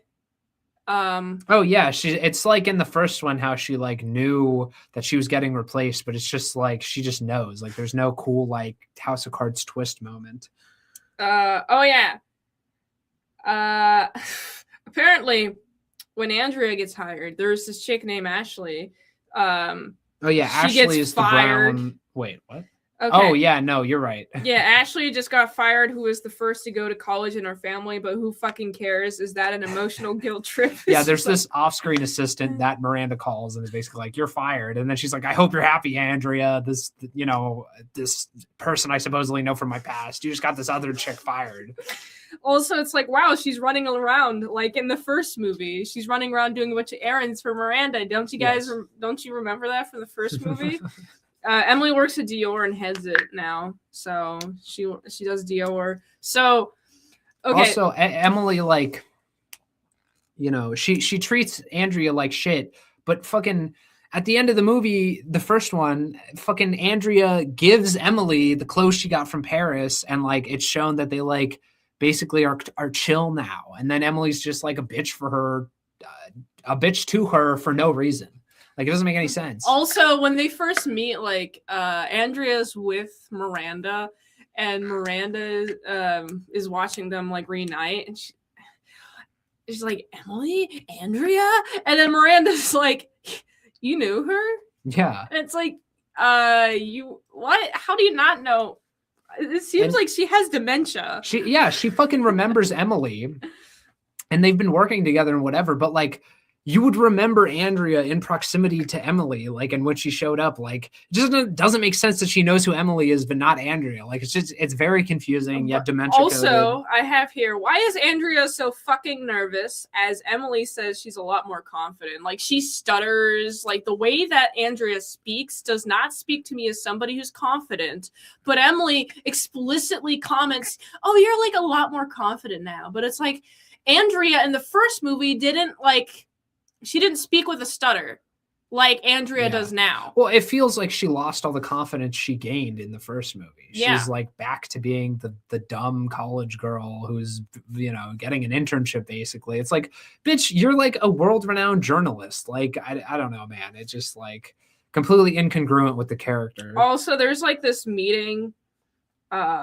Oh yeah, before the meeting that they have, there's like this really obviously weird forced exposition thing where Andrea is like, so tell me what happened in your life. What happened in your life? Tell me personally what happened. And she's like, oh, well, I got some children, blah, blah, blah. I did this. It's just a bunch of expo dump, honestly. It just feels, I don't know. It feels too forced. Like, there's a better way to do the expo dump, in my opinion. Yes. Well, that's a lot of this movie. Forced. Like how Christian forced her to have sex with him in the first one. There's also, God, it's just the constant like fan service callbacks. Like they're in the fucking Nigel's in the cafeteria with her, and they're doing the soup joke again, and then he's calling her a size 6 again, and it's just like you want to roll your eyes. And even though she's already a fucking size 4 at the end of the last movie. Yes. Well, I mean, you know, she probably gained weight. It has been 20 years, but yeah. Oh, yeah, it seems like Emily has power over Miranda in what's 5 pages of advertising for Dior. Because, like, Dior's like, we're not going to partner with you because you have this scandal going on. And Miranda's like, I'll give you advertising. He's like, 5 pages, 4, 3, 5. Okay, 5. And then Andrea witnesses this, and she's like, wait, you're just gonna let her say whatever the fuck she wants? It's like, yeah, that's how fucking negotiating works. Clearly Dior has the upper hand over Runway, who is currently in a scandal right now, and she needs this. But like, Andrea's like dumbfounded by this, even though she saw this like happen in the last movie. Like, she's like, she has like no ability to understand like human power dynamics at all. Like, she's forgot everything from the last movie. Like, also, like, her job, she definitely has slept with coworkers, which means, I don't know, it doesn't mean explicitly this, but it is likely that like she fucked her way to the top, which is what happens with women. 100%. So like she would know like favors, you gotta suck up to people. But she's like, why is Miranda sucking up to Emily now? Weird power dynamic shift. It's like, well, because Emily has the power right now. Okay? Like, why is this such a big thing for you? Yes. And then, so they establish as like the Harry Potter moment in this movie, this Lucy Liu plays this chick, Sasha Barnes, who is again married to this, like, it's more common about like data centers and AI, politislop stuff. She's married to this like billionaire, and she hasn't done an interview, and that's the like Miranda gets mad at her, but she redeems herself in the same way she did in the first one with the Harry Potter manuscript. She does it by getting this Sasha Barnes interview. Oh yeah. And I don't know. Again, it just feels forced. It's just like a rehashing of the first movie. Like it does feel like that, and it's not as impactful. It's like a Harry Potter manuscript, like that means something. That's like a huge get. It's like, I don't know. It's an interview. It's an exclusive interview. But also, like, Miranda's like, you're not gonna ride in the car with me. You're gonna take the train. And then she just like takes the train all the time. She calls Andrea a CEO's tool, and that she's going to fail. It just feels like more references from the last movie. Miranda has no gravitas, no aura. Okay, no, it just feels like maybe does that happen with age? I don't know. Yeah, but it doesn't. I mean. But, you know, this is a movie. Like, Miranda is supposed to be the boss bitch with all sorts of aura. Like, in the first one, she has crazy aura. Okay? Oh, yeah. Also, I have written here, Diet Coke sponsorship. And they sponsored the stream. They're the official sponsors of Schizo Kino and the Schizo Showdown. Also, Nigel is the only one that treats her with some dignity. Just like the first one. Yeah, but like he doesn't have that wit about him. He just feels like a gay best friend in this one. Well, yeah, I mean, this movie, I said longer and less things happening. It's flatter. There's less tension. And then they try and do the montage thing again, but it's just totally fucking mid. It's like the movie has amnesia. They've forgotten. This doesn't sound like a real film. No, the movie's like AI generated, bro. It's like, yeah, it does feel like that. I have here Ching Chong guilt tripping Andrea to be her assistant. Miranda hangs up her own coat and is visibly older body-wise, but her face is the same.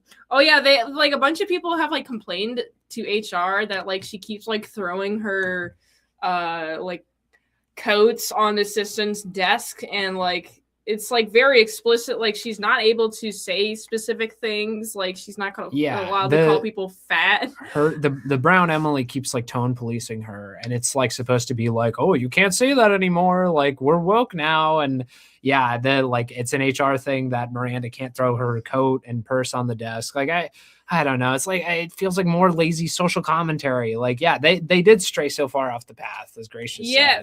Andrea is not doing a very good job with changing optics, because like she's like, but my journalisms, I'm writing good articles. It's like, but nobody's reading those articles because you suck at the titles or something. And she's like, instead of accepting that she's doing a bad job and like trying to something new, she's like, but my articles, I'm trying, you guys. It's like, it just feels like she's literally reverted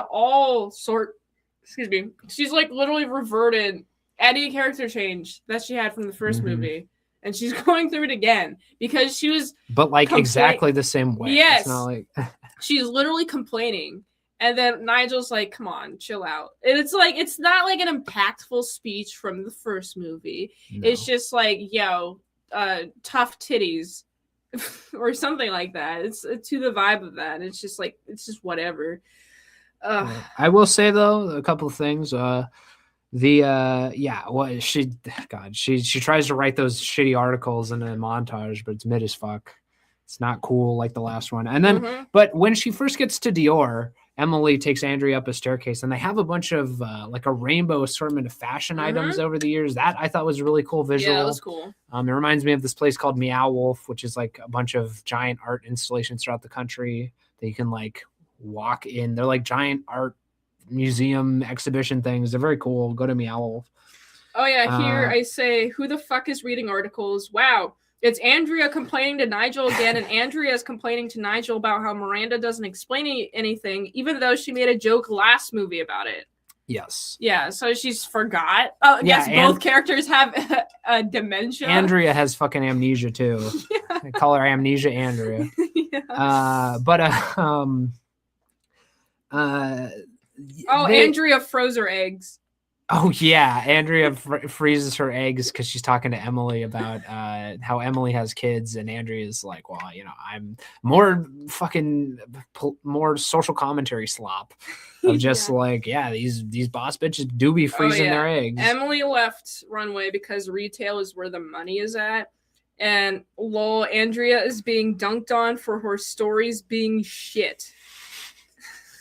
Yes. Laughing. Yes. Oh yeah, Andrea says that she has an interview with Sasha, whoever the fuck, to Miranda. Sasha Barnes. To Miranda, but she doesn't have any in. Has to find an in. Goes through her black friend who knows a chick who will go to Sasha, but like she hasn't done an interview in 3 years. But they don't cover why she hasn't done an interview for 3 years. Yeah, it's just like they're just things that are sort of like the Harry Potter manuscript makes sense, and she developed the connection naturally with Christian. It's just like, oh, remember the black? It's like member berries. Remember the black friend she had in the first one? Oh, she just happens to know Sasha Barnes. Yeah, freeze your eggs, lady. yeah, it's anti family propaganda. But the interview, it's totally unearned, and it fucking sucks compared to the Harry Potter manuscript thing. Yeah, it's like how the fuck did she get the interview? Just by calling her a bunch? Yeah, and it's like she doesn't even struggle at all to get it. It's just like a couple calls and then it's like, oh, I got it.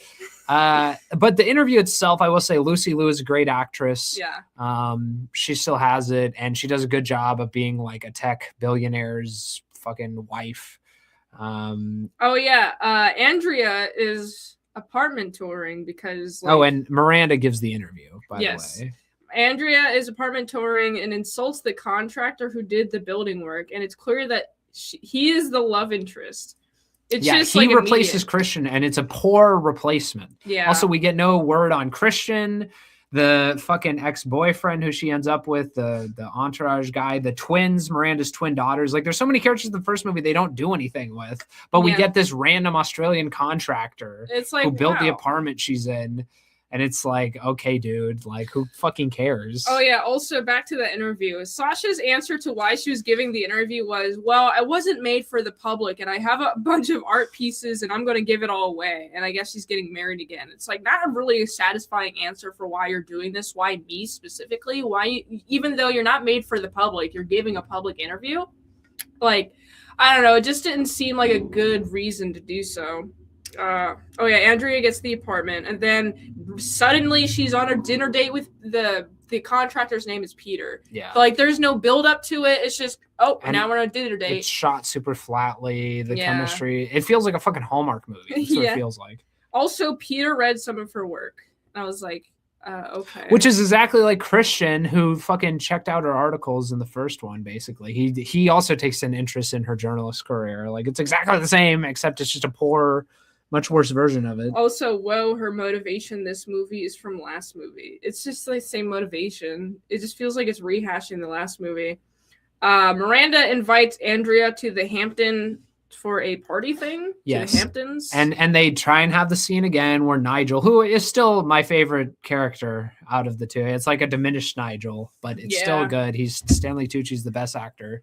Yes. Still. Wow, it's the scene from last movie where Nigel picks out her clothes. Crazy. Remember last movie? But he's like, they're going through and she's like, what about that dress? And he's like, you're supposed to be wearing like, you know, a quiet concert. That's a screaming guitar solo. And it's just like, it's just a fucking dress with a bunch of colorful squares. Like, it's just fine. Mosaic's sundress time, not even form fitting.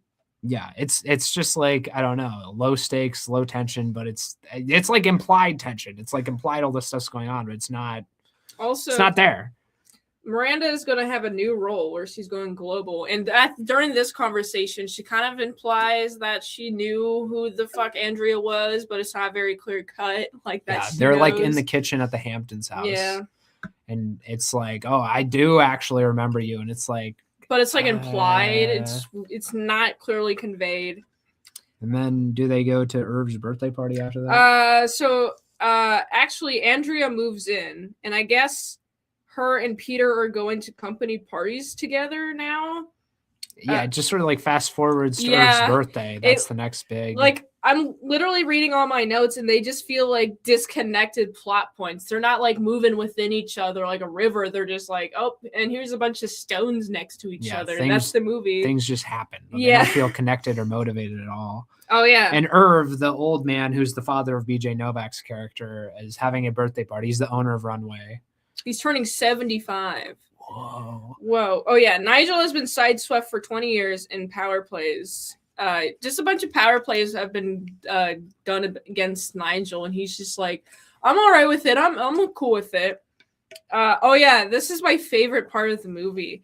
So the 75-year-old guy just fucking dies. Yeah, they're just like in the party. There's Irv is like hardly shown on screen at all, and then all of a sudden it just cuts to him and he just has a heart attack and falls on the table. And it's out like, of nowhere. And it's like, it's supposed to be like sad, but it's like totally comedic. And you would think this was a comedy the way they shot this death scene. He just fucking dies for no reason and falls over. It's the fakest CPR on screen. Oh yeah, they start like giving him CPR, but his chest isn't like even compressing. It's awesome. It's just retarded. And then he dies and they go to his funeral. And now they're like, what do we do with Runway? Yeah, and BJ Novak, his son, gets to take over, and that's like how venture capital takes over from like Irv is like a He's a businessman, but he's got like a heart of gold, and he like actually cares about Runway, and his son just wants to turn it into whatever, just wants to sell it to the highest bidder. He doesn't give a fuck about it. Oh yeah, that's the son. It's very who is dating Emily. Is that a different guy? No, that's the tech billionaire guy. Oh man, they look so similar. Yes. It's very secession coded. The first one was closer to House of Cards. This one's extremely secession coded with like, just high business moves and like, instead of politics, it's ruthless business shit. And it definitely feels inspired by secession, even the way they shoot it, not just the subject matter. But oh yeah, I have here Miranda hates fat people. It's awesome because she's trying to insult fat people, but she can't do it because of the fucking HR chick. And she's like, yeah, we're trying to be body negative, body positive. Oh yeah, Miranda is clearly being pushed around by that. So who's dating Emily? This tech billionaire guy. Okay, tech billionaire guy. A goofy tech billionaire. Oh yeah. Yeah, he's like, man, both of their roles kind of blend together for me. Cause it's not, I personally need characters to like look distinctly different from each other in order for me, or like act distinctly different from each other, and for me to like understand like the differences and like tell them apart. Terrible characters. Yes, it's like these two people like it's just flat. Everything just feels flat. The first one feels 3D. This one feels 2D. Oh yeah, Miranda's being pushed around by the tech billionaire, and also he's like, okay, let's go to the cafeteria to have this meeting. Yes. Well, yeah, the BJ Novak shows up and he's like, he starts swinging his dick around, and it's like the first scene when Miranda shows up to Runway and everyone's like, oh my gosh. He shows up and everyone's like, whoa, it's the new owner. What's he going to do? Yeah. He's meeting with Miranda to like decide the future of Runway, and he brings her down to the cafeteria, and she like doesn't know about the existence of the cafeteria, which I just think is retarded. Cause like, I mean, maybe it's more of her dementia. I don't know. But it's she would know. Like, I don't know. She wouldn't go down there a lot because she's like the boss, but she would know about the fucking cafeteria. And everybody's there is like, whoa, she's here. Whoa, she's gonna have to go to the fucking cafeteria with the plebs and like. But like for some reason, the meeting is set up down there, which feels like, honestly, it feels more like a power play on the tech billionaire's part to like demean her and diminish her. Of course. But yeah, they go down to the cafeteria, and BJ Novak has a bunch of management consultants, McKinsey type guys who are gonna like completely fuck up Runway and like change everything. And it's the movie plays a lot on this theme of like traditional print publishing versus like the new digital era, and like how traditional printing is going to handle that. Also, what's really funny about this is like Andrea's like, damn, I really wish that I knew what was being recorded. But then the Asian assistant's like, actually, I have a recording, and here's like a retcon. Hey, I threw the recording underneath the. This is retarded. They fucking everyone is like staring at Miranda meeting with the management consultants and BJ Novak, and they're like, they're looking, and then they look at each other and whisper like, what's going on? And this new Asian assistant, who's Andrea's new assistant, because she's like the head of online content or whatever the fuck, just walks over, and this is like retarded. Like, this is the most retarded plan I've ever seen in my life. Like, I just like so lazy. This Asian assistant walks over and just like fucking puts her phone under Miranda's seat with like recording on, like starts recording and then puts it under Miranda's seat and then just walks away. And it's like so fucking stupid. Like, everyone would notice. Miranda would notice, and it doesn't show her getting her phone because that would be fucking retarded. All it takes is someone going, hey, is that a phone under there recording? Like, it's just so stupid. Also, it wouldn't be able to record everything.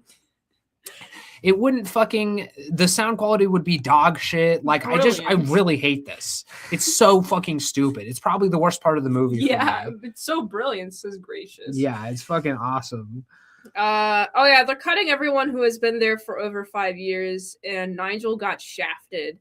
And I guess they're like doing private equity stuff. I wrote in all caps, private equity, let's go. Because they're like, all right, we're cutting costs here. Fuck this shit.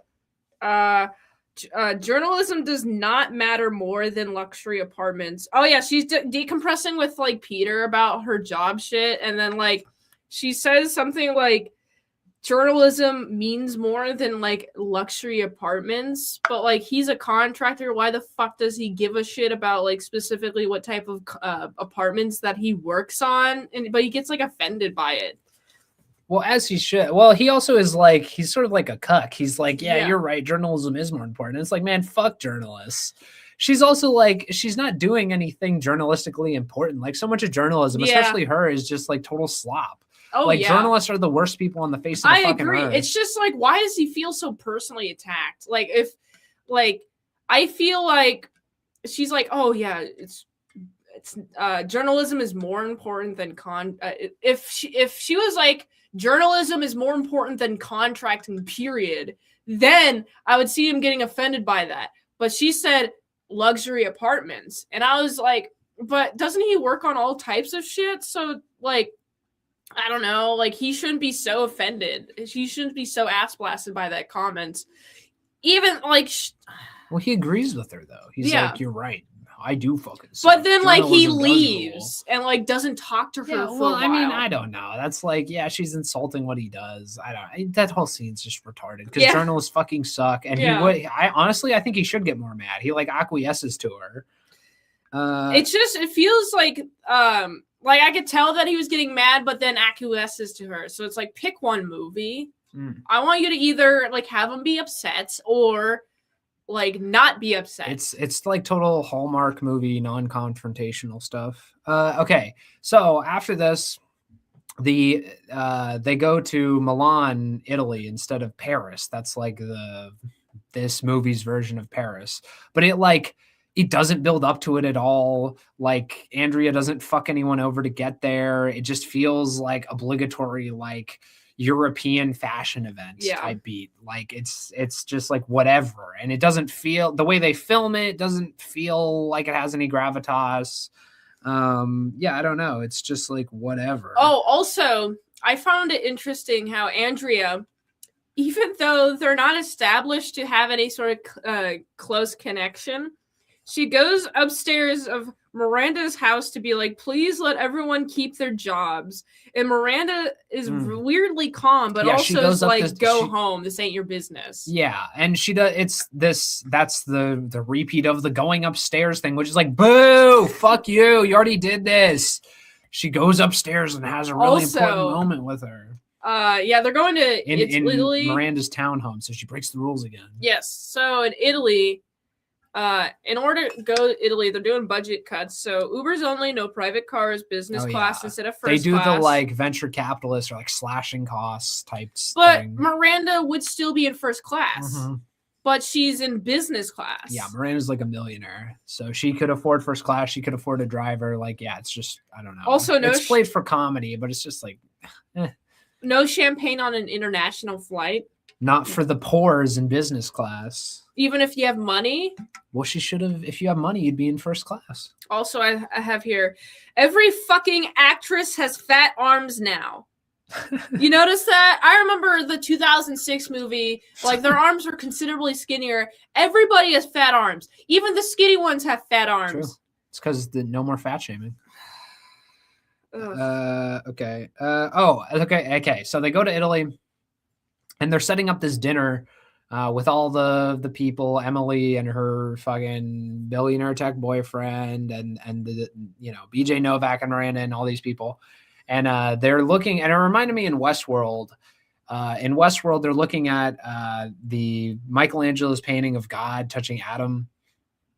And there's this great monologue that Anthony Hopkins gives about how the Vatican had Michelangelo make Adam's finger not touch God because that's free will. Yeah, God. That's God giving man free will, and you have to choose to touch God's finger. And also, like, that might be a different monologue, but he definitely says in Westworld that like also God is painted like a human brain. So Michelangelo is actually saying that God is just humanity. Like we have that within us and we don't need God because we're our own gods and that sort of thing. It's this great monologue. And Miranda tries to do that with the Last Supper because they're in a cathedral. They're having this dinner in a cathedral and they're looking at a painting of the Last Supper on the wall. And she tries to give this like epic big brain monologue about the Last Supper and how Da Vinci didn't paint Jesus, the big man, with a halo because he's trying to say he's human too and we're all human. It's just like falls flat on its face, feels totally pseudo-intellectual. She seems so different than our character from the first movie. Also, she's like, humans are built to deceive and betray and let each other down. But how does Miranda know about the Miranda bio just because Emily and Andrea went into a car together? Oh yeah. So okay. This was like she saw this was like when Andrea was like mad at her. This is before they go into it. Well, I think it was like before this night where they go to this like the scene that you're talking about. Like before this, Andrea and Emily are talking to each other. And they're like, we're mad at Miranda, whatever, blah, blah, blah. Andrea's going to make this like whole biopic thing. And tell-all. Like, I mean, not Miranda. Well, okay. Andrea's going to make this like tell-all thing. Miranda sees, and then they have the Last Supper thing. And then like, she says like, oh man, who knew that humanity can like, what was the quote? Oh yeah. Humans are built to deceive and betray and let each other down. But like it was definitely supposed to be like, oh, I know what you're doing. You're trying to do a biopic on me. I'm trying to scare you. But it's like, how does Miranda know what the fuck's going on? Like, it's not very clear how she knows. No, she just knows because she's Miranda. Oh yeah. Also, Emily wasn't established as wanting to betray her outside of the ad space for Dior. Like the contention wasn't established. Like I guess it's supposed to be implied with that first part, like when for the ad space, but like I don't know, like the movie didn't do a very good job with like establishing that like there's a deeper thing going on there. Like I feel like I don't know, Hold My Hand movie. But okay, so they have the dinner and the Emily's like billionaire tech bro AI boyfriend is going to I think I fucked up earlier and said that was Sacha Barnes's husband, but you know, whatever. The movie sucks. It's hard to remember. Yeah. But so Emily's fucking husband, who's this AI tech bro, is gonna buy or not. Well, he is gonna end up buying Runway, but he's like also he gives this like speech about AI and how like AI can replace humans, and he is gonna buy Runway and fire everybody. And Miranda's like, but you're still gonna like make sure there are like Runway's about excellence, right? And he's like, AI is excellence, and it feels very forced and ham-fisted. Yeah. Again, more social slop commentary. I guess Emily is betraying Miranda because his name is Benji. Benji is buying Runway for Emily and that she can run it. Oh, so Emily just wants to run Runway. Yeah, well, Emily, but her motivation doesn't make any sense. She wants to become editor. She wants Miranda's job, so she convinces her billionaire husband to buy Runway from BJ Novak's character or son. And she tricks Andrea goes to Emily with this plan of like, oh, we'll have your fucking husband buy Runway so Miranda can stay on. And then at the last minute, Emily does a switcheroo on her and actually is like, ha ha ha, I'm taking over Runway. But it doesn't like it. Everything feels unearned. Like, yeah, it doesn't really make sense why she wants to take over from Miranda. There's no reason for all this animosity. And it just sort of comes out of nowhere. And the secession really shines through because they have a meeting between Emily, her husband, and BJ Novak's character on some private like island in the Adriatic next to Italy. And that feels extremely derivative of secession. They were trying their hardest, but it doesn't have. Oh yeah. Miranda is like, you ain't got the chops to run Runway. And this is from Miranda sending Emily to Dior, and it's very petty girl shit. Yes. So I guess Miranda sent Emily to Dior, but it's just like wow, this is what I did, boom, and like the dialogue. Also, I remember Andrea's like trying to frame it to Miranda, like this is gonna help all of us, and like you can see Miranda and Emily, like there's some tension there, but then Andrea's like, you betrayed Miranda, how could you? You don't remember 20 years ago you like loved her? It's like clearly some power shit has happened, okay, like but it just seems Andrea just seems so oblivious for no reason, even though she's lived in this world. She knows she left this world because of all the power shit that happens in it. Yes. Well, and Andrea, like, she's already been fucked over once by Miranda. And it doesn't really, like, Miranda just keeps like treating her like shit, and like the train stuff, like she wants to save Runway and keep Miranda in charge for no reason. It's like, just take the money and run. Just do the tell-all and fucking like. Also, it's weird how Andrea now is like, you're gonna hurt Miranda. So I'm like, why the fuck did Andrea write that book, that tell-all, if it could harm Miranda? Now you're suddenly like, Miranda, I gotta protect her, even though you're mad at her. Like, she was always on her side and didn't think Emily was betraying Miranda.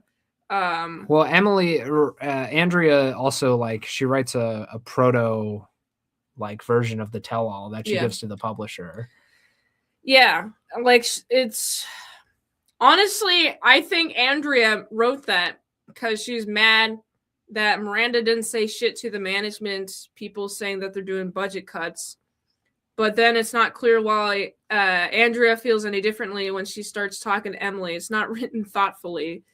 Okay, so they have the meeting with BJ Novak, Emily, and her husband, and it's going to be the end of the world because the husband's going to take over and make it just AI slop and destroy Runway. And at the last minute, Lucy Liu, Sasha Barnes, fucking, because of the interview, and she just loves Runway so much, she swoops in because Miranda, like, that's her, like, that's the House of Cards twist moment, is she calls Lucy Liu and gets her to buy Runway, and BJ Novak takes a call while he's meeting with Benji, the fucking tech billionaire husband. And BJ Novak's like, what? Yeah, you'll buy everything and blah, blah, blah. And he's like, Benji, fuck you, dude. It's being sold to fucking Sasha Barnes. Oh, yeah, Benji's like, yo, the world's changing, old woman. But she's like, what if I quit? And the Moid's like, whatever you want. But she's still doing like these power games. Also, I found it interesting that Nigel basically threatens Lady Gaga. Oh, yeah. In order to perform. Listen, that's the other thing. Okay, so Lucy Liu buys it and saves the company. And then in Milan, they have the fashion show, and there's like a Lady Gaga jump scare. She's in this movie for like no reason. Yeah. She writes a song, and they have a fashion show, and she's just like in the fashion show, and her and Miranda have like a bitch off behind the scenes, or in the dressing room where Lady Gaga's getting ready for the fashion show, because she's gonna dance around with all the models. And it's just like why? It's just like totally random. Yeah. Doesn't help the story at all. Also, Miranda gives Nigel the notes to the keynote speech to do the speech. Well, yeah, that's the redeeming. Like, Nigel gets his flowers because instead of Miranda giving a speech, she lets Nigel do it. Oh yeah, Miranda feels more like a plot vehicle than her own character. It just feels like she's doing shit for the sake of doing shit. Lady Gaga goes sing mode, lol. And this is like celebration that Runway's been saved. And well, it's also like Nigel's been fucked over. He gets to give a speech, but like he keeps getting. I guess he gets a position upgrade, doesn't he? He's like, I'm gonna stay by you, but I get it's not very clear. I get to like speak, I guess that's what it was. It's not on my notes, so I don't fucking remember. Yeah, but he just gets to give a big speech, which is like, that's no that doesn't suffice for getting fucked over so many times. And he also says in the movie, like, oh yeah, Miranda's fucked me over, because Andrea's like, Nigel, why do you still like Miranda? She fucked you over at the end of the first movie. And he's like, oh, don't even you worry about that. She's fucked me over like a million other times since then. It's like, okay. And now he gets to give a speech. It's like total cuck energy. Like, yeah, you're just allowed to be a doormat. Oh yeah, Miranda is like, yo, I know about that 350K deal for that book. You should do it public. You should do it. They have a car ride just like the end of the first one where Miranda like drops the bomb that she's like, I knew the whole time that you were Miranda's like, you should do it. And Andrea's like, I wanted to save you. And then and Miranda's like, nah, that's not it. You wanted to save yourself. We partnered together for now. It's just like the first movie. Oh my gosh. But then like Andrea's like, I'm not going to do it actually. Even though Miranda explicitly is like, you know, it'd actually be better for me if you did that because then people would understand what it's like to work for me. But I don't know why the fuck Andrea does not do it, even though it is Miranda's explicit wishes. And she'd also be making $350,000. Like, there's no reason Andrea shouldn't do it. It doesn't.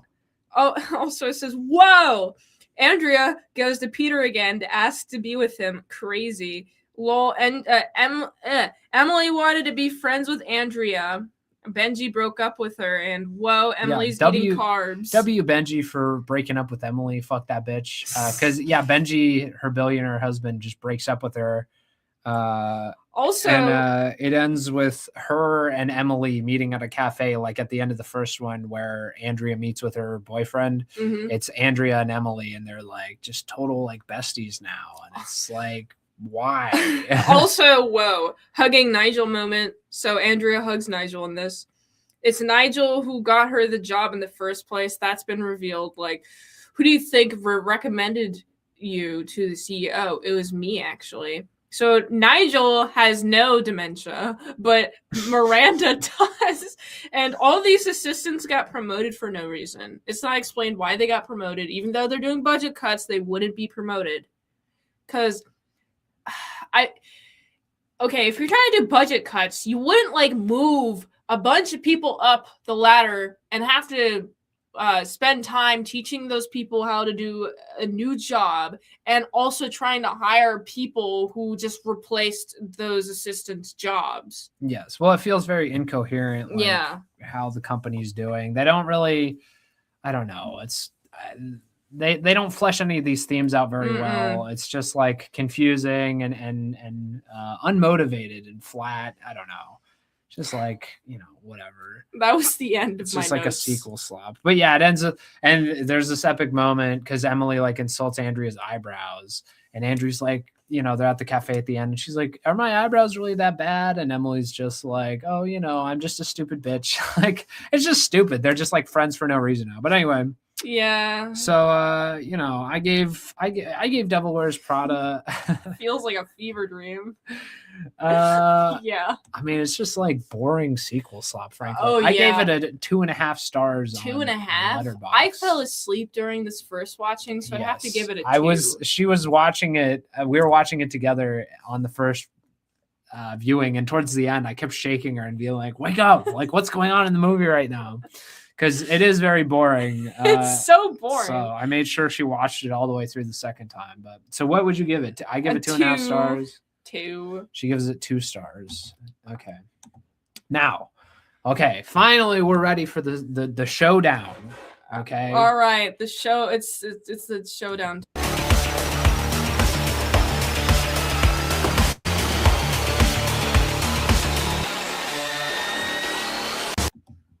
By the way, is that music great or what? Shout out. That's a Mint Salad original. Okay. Oh, yeah, all of these are. Yes. I don't like copyright. All right. So now we have to argue for each movie. Okay. Oh boy. Using the Kino scale. And as the audience, I need you to be high IQ enough to recognize that you're judging based off the arguments we make. Okay. Not how we actually feel about the movie, but who argues for their movie better.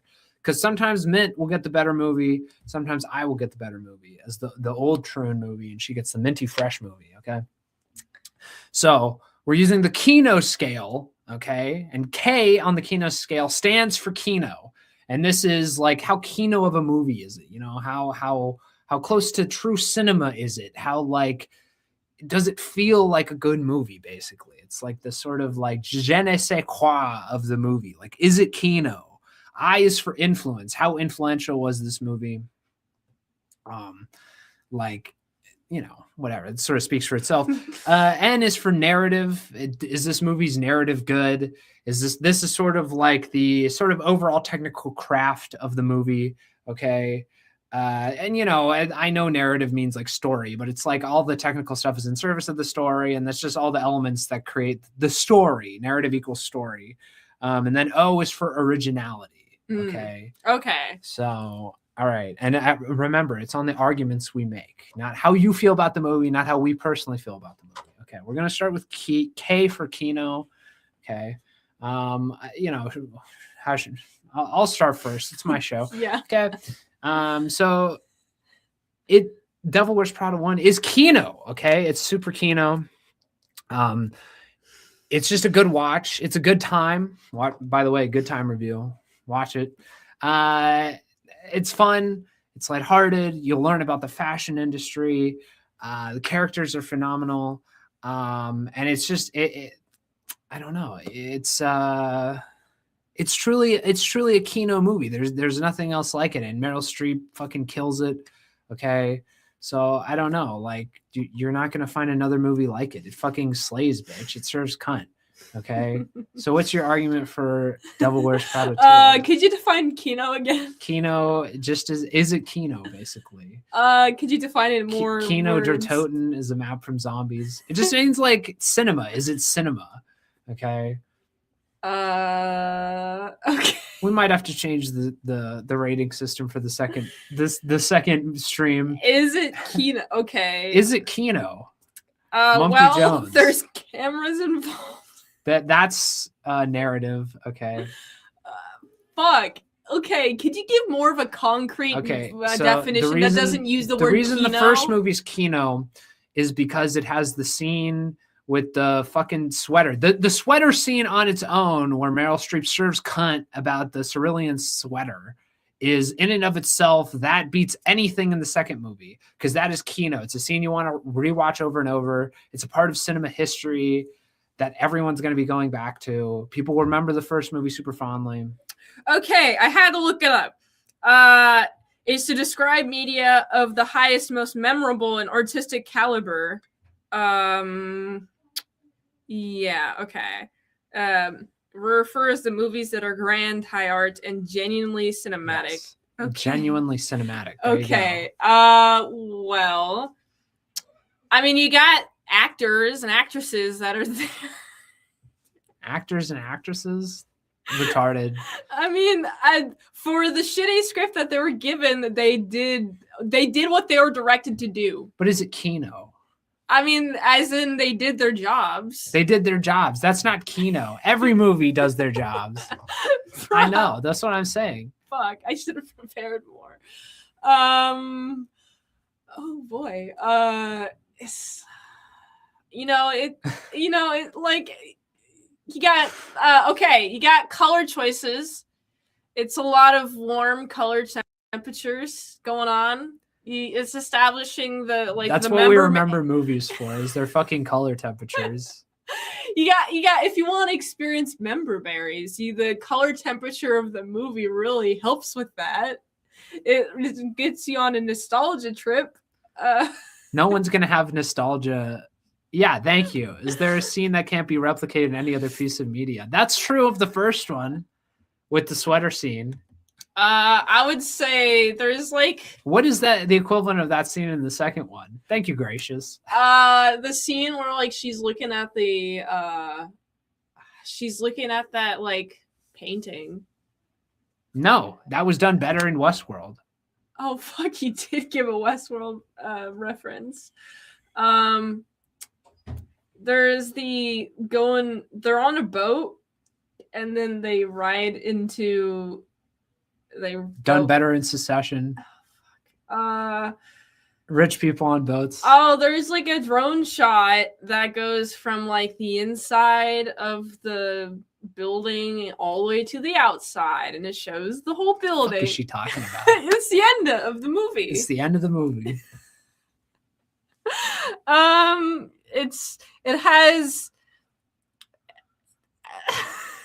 Okay. I think okay. think Any final words on why your movie's Kino? Well, it has actresses and actors that are good actors. So does mine. Mine has the same actors, and they're better in mine. It's mostly about the nostalgia trip. Mine is more nostalgic. Mine beats you on that too.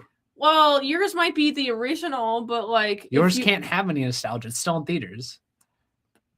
I'm saying specifically, like you watch your movie and you have nostalgia, and you watch your movie. It's just like a new property. It's a new IP. But if you watch my movie, then he can remember your movie. The thought of thinking what I'm going to eat is more Kino than Devil Wears Prada. Dude, that's so fucking true, Gracious. That is so fucking true. Okay.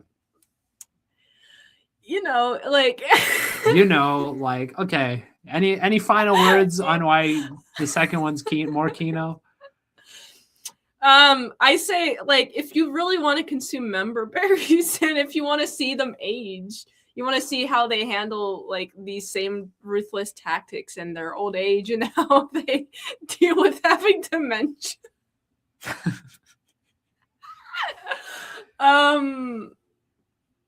If you want to see them remember things, you want to see references, and you want to see them deal with old age and having to adapt their boomer-ass ways to the modern culture, then this is Kino, because you don't see boomers dealing with social media. Yeah, if you want with the grace that they have. It's in this Kino movie. if you want to go, I remember that from the first one. I'd open a scrapbook. Yeah, exactly. Thank you. I'm not trying to go down memory lane. I'm trying to be entertained by a story. Some people want to go down memory lane, though. Yeah, fucking boomers and retards. Yeah, this is the movie for boomers. Retards. It really is. I mean, it's sequel slot. This is the movie for boomer retards, Yeah. Boomer retard Kino. Okay. All right. Any final words? That's my final word. Okay. I for influence. This movie, it's extremely influential. Call me Ma. Yeah. Instead of watching Devil Wears Prada 2, give your grandma a call. This movie has been parodied countless times. The Devil Wears Prada title on its own has become like a meme. A lot of people have parodied it. Your movie wouldn't exist without my movie. Okay. Influence. And I don't know. It's just like it's a classic tale, okay? From 2006. Girls all over watched this movie back in the day. I was there, okay? And people just thought Meryl Streep served cunt, okay? Is that all you have to say about That's all I have to say. Okay, well, this movie, Devil Wears Prada 2, influences people to watch a better movie and to influences people to look back on their life and be like, wow, it passed so quickly. It's been 20 years. I have to really appreciate the time that I have. I guess that's true. It makes them appreciate that they're closer to the grave. And that all their favorite actresses and actors are about to die, and they're like, fuck, I gotta appreciate them while they're here. And so it influences people to really appreciate their life. I see. Listen, I'll say this. I shouldn't be doing this because I don't want my fingers sliced open, but your movie made a lot more money. So if that's how you're judging, but is money really? Well, is it okay? First of all, are you adjusting for inflation? Your movie made a shitload of money. It made more money than my movie. I'm almost so it influenced the economy. Okay, the modern economy. It's influenced people enough to buy tickets to the movie. Yeah, it made a lot of money. It influenced the movie theaters into having to buy more popcorn, which influenced the corn makers to the farmers who farmers. I gave her a layup to dunk on my movie. She's talking about fucking farmers. I take it back. It influences. What are we talking about? It influences the food chain. It influences the global economy because of fucking farmers and the price of diesel too, because they gotta fucking use tractors on their farms. And they don't have any. That's crazy. They don't have any nitrogen to fertilize their soils, so they have to that influences the price of the popcorn at the movie and the theater. Iran war is making fertilizer more expensive, so I don't know, something.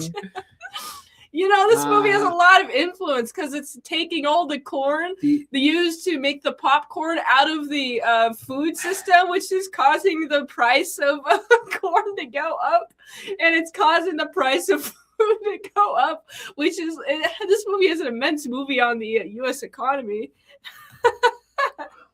Yeah, there's a butterfly effect. Exactly. So yeah, this movie has more influence on yours modern was economy. Economic slop. Yeah, it got people. Listen, I will say yours. I don't even know why I'm helping you. Yours helped people get back in theaters at a time when the movie industry is dying. Yeah, so it can help it limp along and maybe revive itself at some point. And mine was just good at a time when movies were good. Mine was in there and has been. Yours has more cultural influence. Mine has more economic influence. There you go. So.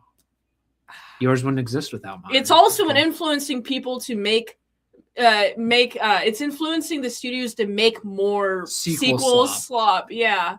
So bad influence. Yeah, but it's still influence. I guess that's true. Yeah, I guess if it's bad influence, but it's a lot of it, that's still more influential. Yeah, it's gonna people love the member berries. Well, yeah, people love their sequel slop too. Yes. On fucking Scream 7. Oh man. Fuck me, dude. All right, what's the next one? Okay, so yours made corn cheaper or something. No, more expensive. Wasn't that a bad? Yeah, I guess. Yeah, it's bad influence. You're right. I'm sorry. You're right. And for narrative, mine easily clears. My story makes sense. It's motivated. It's fucking good. The tension is great. You're right. I wasn't thinking about the bad influence, but I guess if we're going by that, a lot of terrible movies have way more influence. My story is phenomenal. All the characters are well written, and all their motivations make sense and connect and are coherent. Your movie is flat as fuck. The narrative is boring. She self-admittedly fell asleep in the movie. Okay? Yeah, but I needed some rest. This movie reminded me that I needed to sleep my full 8 hours. Fucking boring. The story was so boring you fell asleep because you were tired, but it doesn't matter. If you're tired but the movie's good and engaging, it'll keep you awake. You didn't fall asleep during mine. I feel like that's all. But I had enough sleep that night.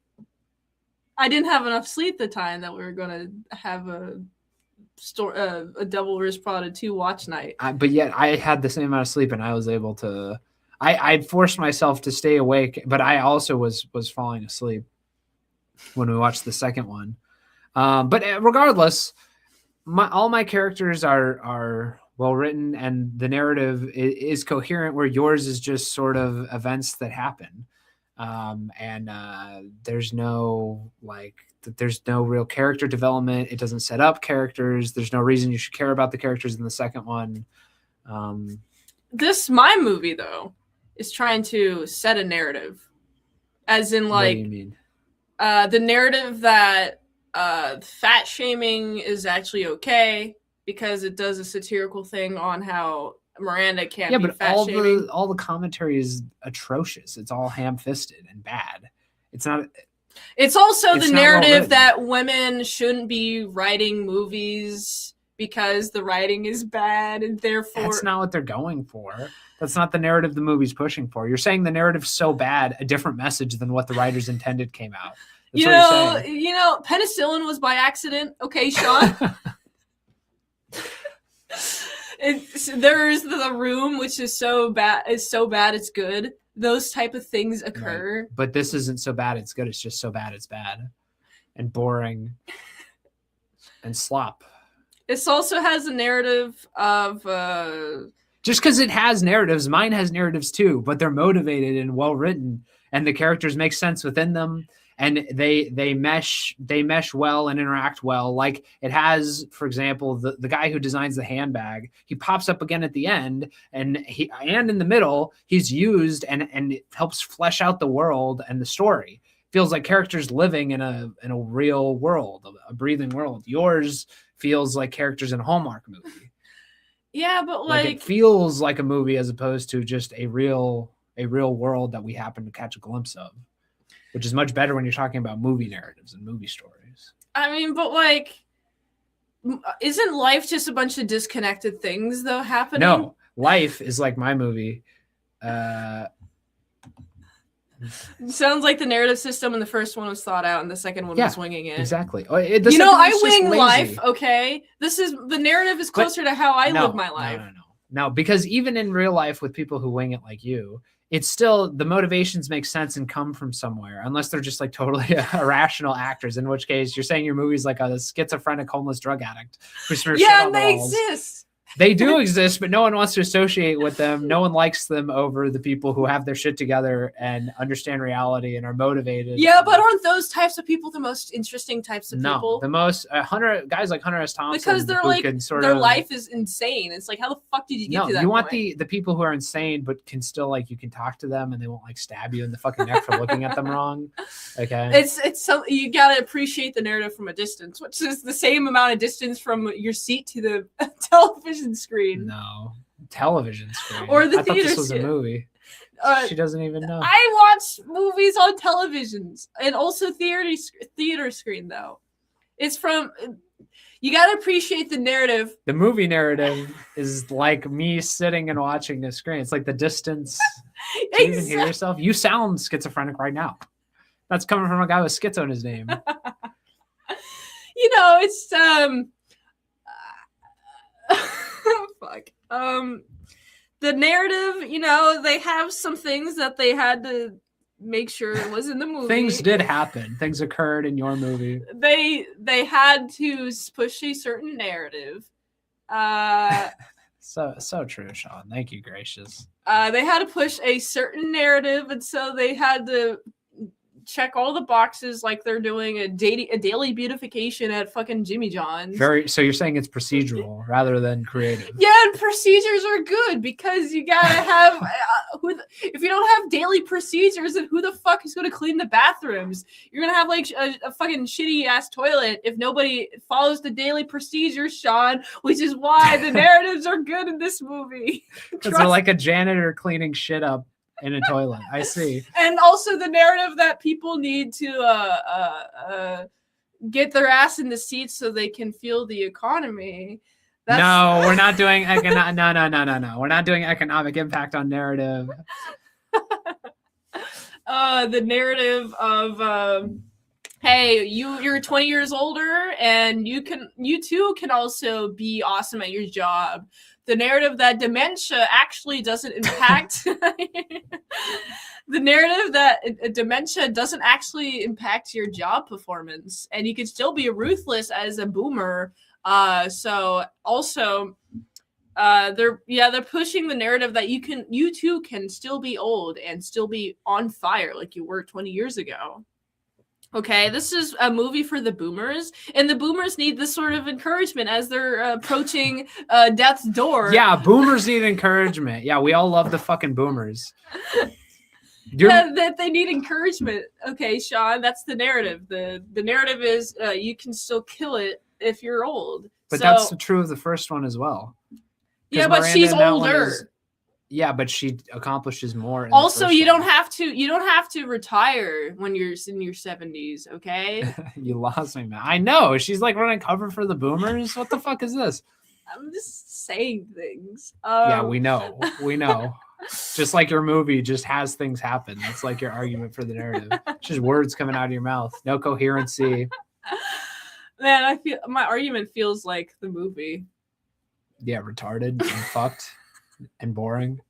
Okay. It's a message for Gen Xers. Okay, Gen Xers. Let's move it down. Okay, the original movie came out in 2006. Who is watching this movie in 2006? Yeah, it's like millennials, Gen Xers. Yeah, exactly. As they get older, they're 20 years older. They're feeling bad about their age. They're feeling like, I'm gonna get older, but everybody in the world is telling me that once I get older, I'm gonna be like not cool or whatever the fuck. And this movie is actually telling you that you can be older and you can still hit it. You can still have your heyday even if you're 20 years older than your prime. Yeah, it's like totally fake though. It's not cool at all. It's lame as fuck. The first one is cool. The first one is fucking cool. It feels like, fashion. It makes fashion cool. Like, what is the equivalent of the sweater scene in yours? What is the equivalent? Because that's fucking cool. That's like Meryl Streep serving cunt. She's just like a total dementia-ridden bitch in this. Like, the characters have lost any progression from the first one. It doesn't maintain the narrative the first one established. Well, which is like a failing on a story. But level. Isn't life like a horseshoe though? Okay. So you got the beginning point, and then the end point of the first movie is the middle of the horseshoe. But then as time progresses and things happen, you're gonna forget all that character development. And even like people change, but they don't like. She reverts. She like reverts as a person. Which is the other end of the horseshoe. It's not a circle. It's a fucking horseshoe. There's progression. But she probably progressed. She's saying it's a circle rather than a horseshoe. She doesn't even know her own fucking metaphor. No. Here. So you're saying we arrived back at the start. Hear me out. Okay. So she has. She exhibits a certain character trait at the end. What? She's like grown or whatever the fuck. But maybe she's grown past the point of needing to have grown. She originally grows past the character development, and it's she doesn't need to change as a character. Yeah, we all love movies where nothing fucking happens. That's what you're saying. She changed alright into something else. As life ages you turn more into like who you are as a core. So it's like reflective of their aging actually, and they're so busy that they like forgot all the lessons that they learned. Yeah, and they have to relearn it. Yeah, that's called bad writing. What you're describing is called bad fucking writing and bad character development because you've forgotten what has already happened. That's bad. That's not a good. That's a bad quality narrative. Shitty narrative. Well, life isn't a movie, and you need to remind. But this is a movie. This isn't a documentary. This is a fucking movie.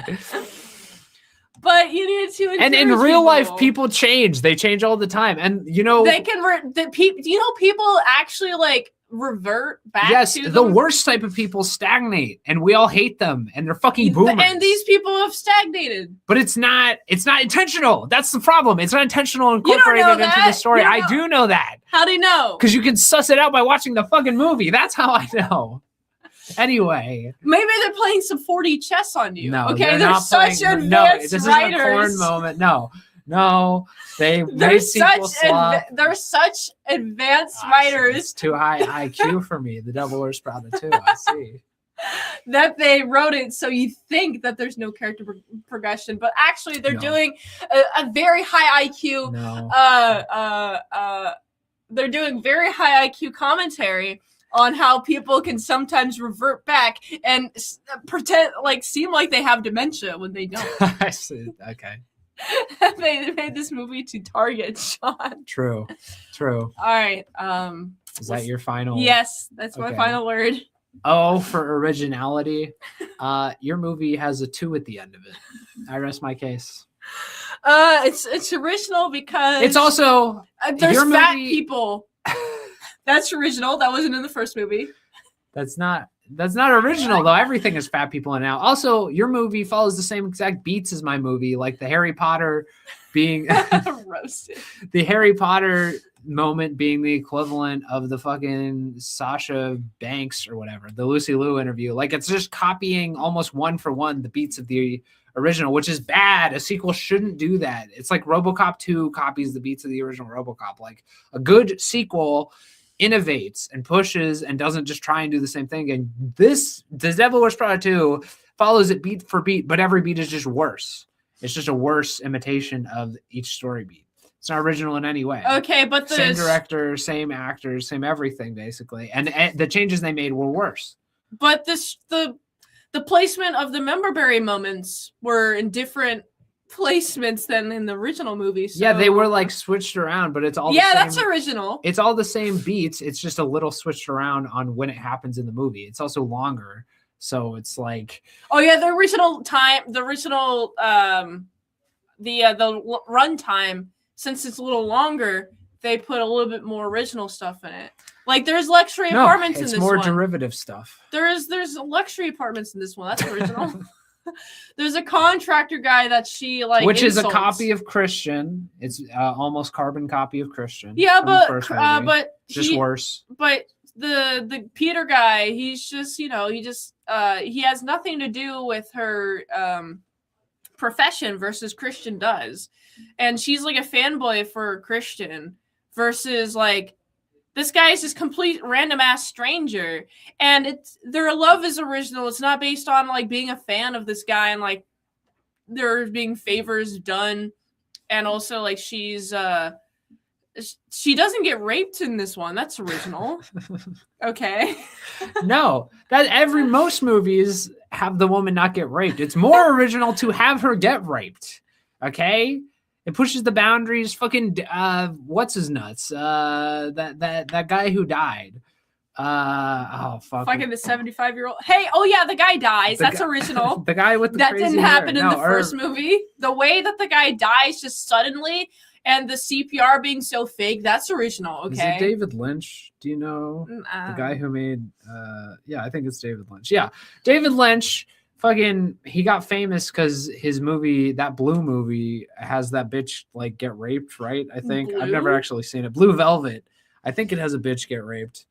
But anyway, it's like that's the type of shit that is original and people remember, not fucking Herb having a comedic heart attack. I remember that because you remember because it's bad. I remember it's so good. It's so bad. It's good. Yeah, I mean, I guess it's original and it's shittiness. Okay. Yeah. Oh, yeah. This movie shittiness is original. You haven't had this. We've never had a derivative sequel.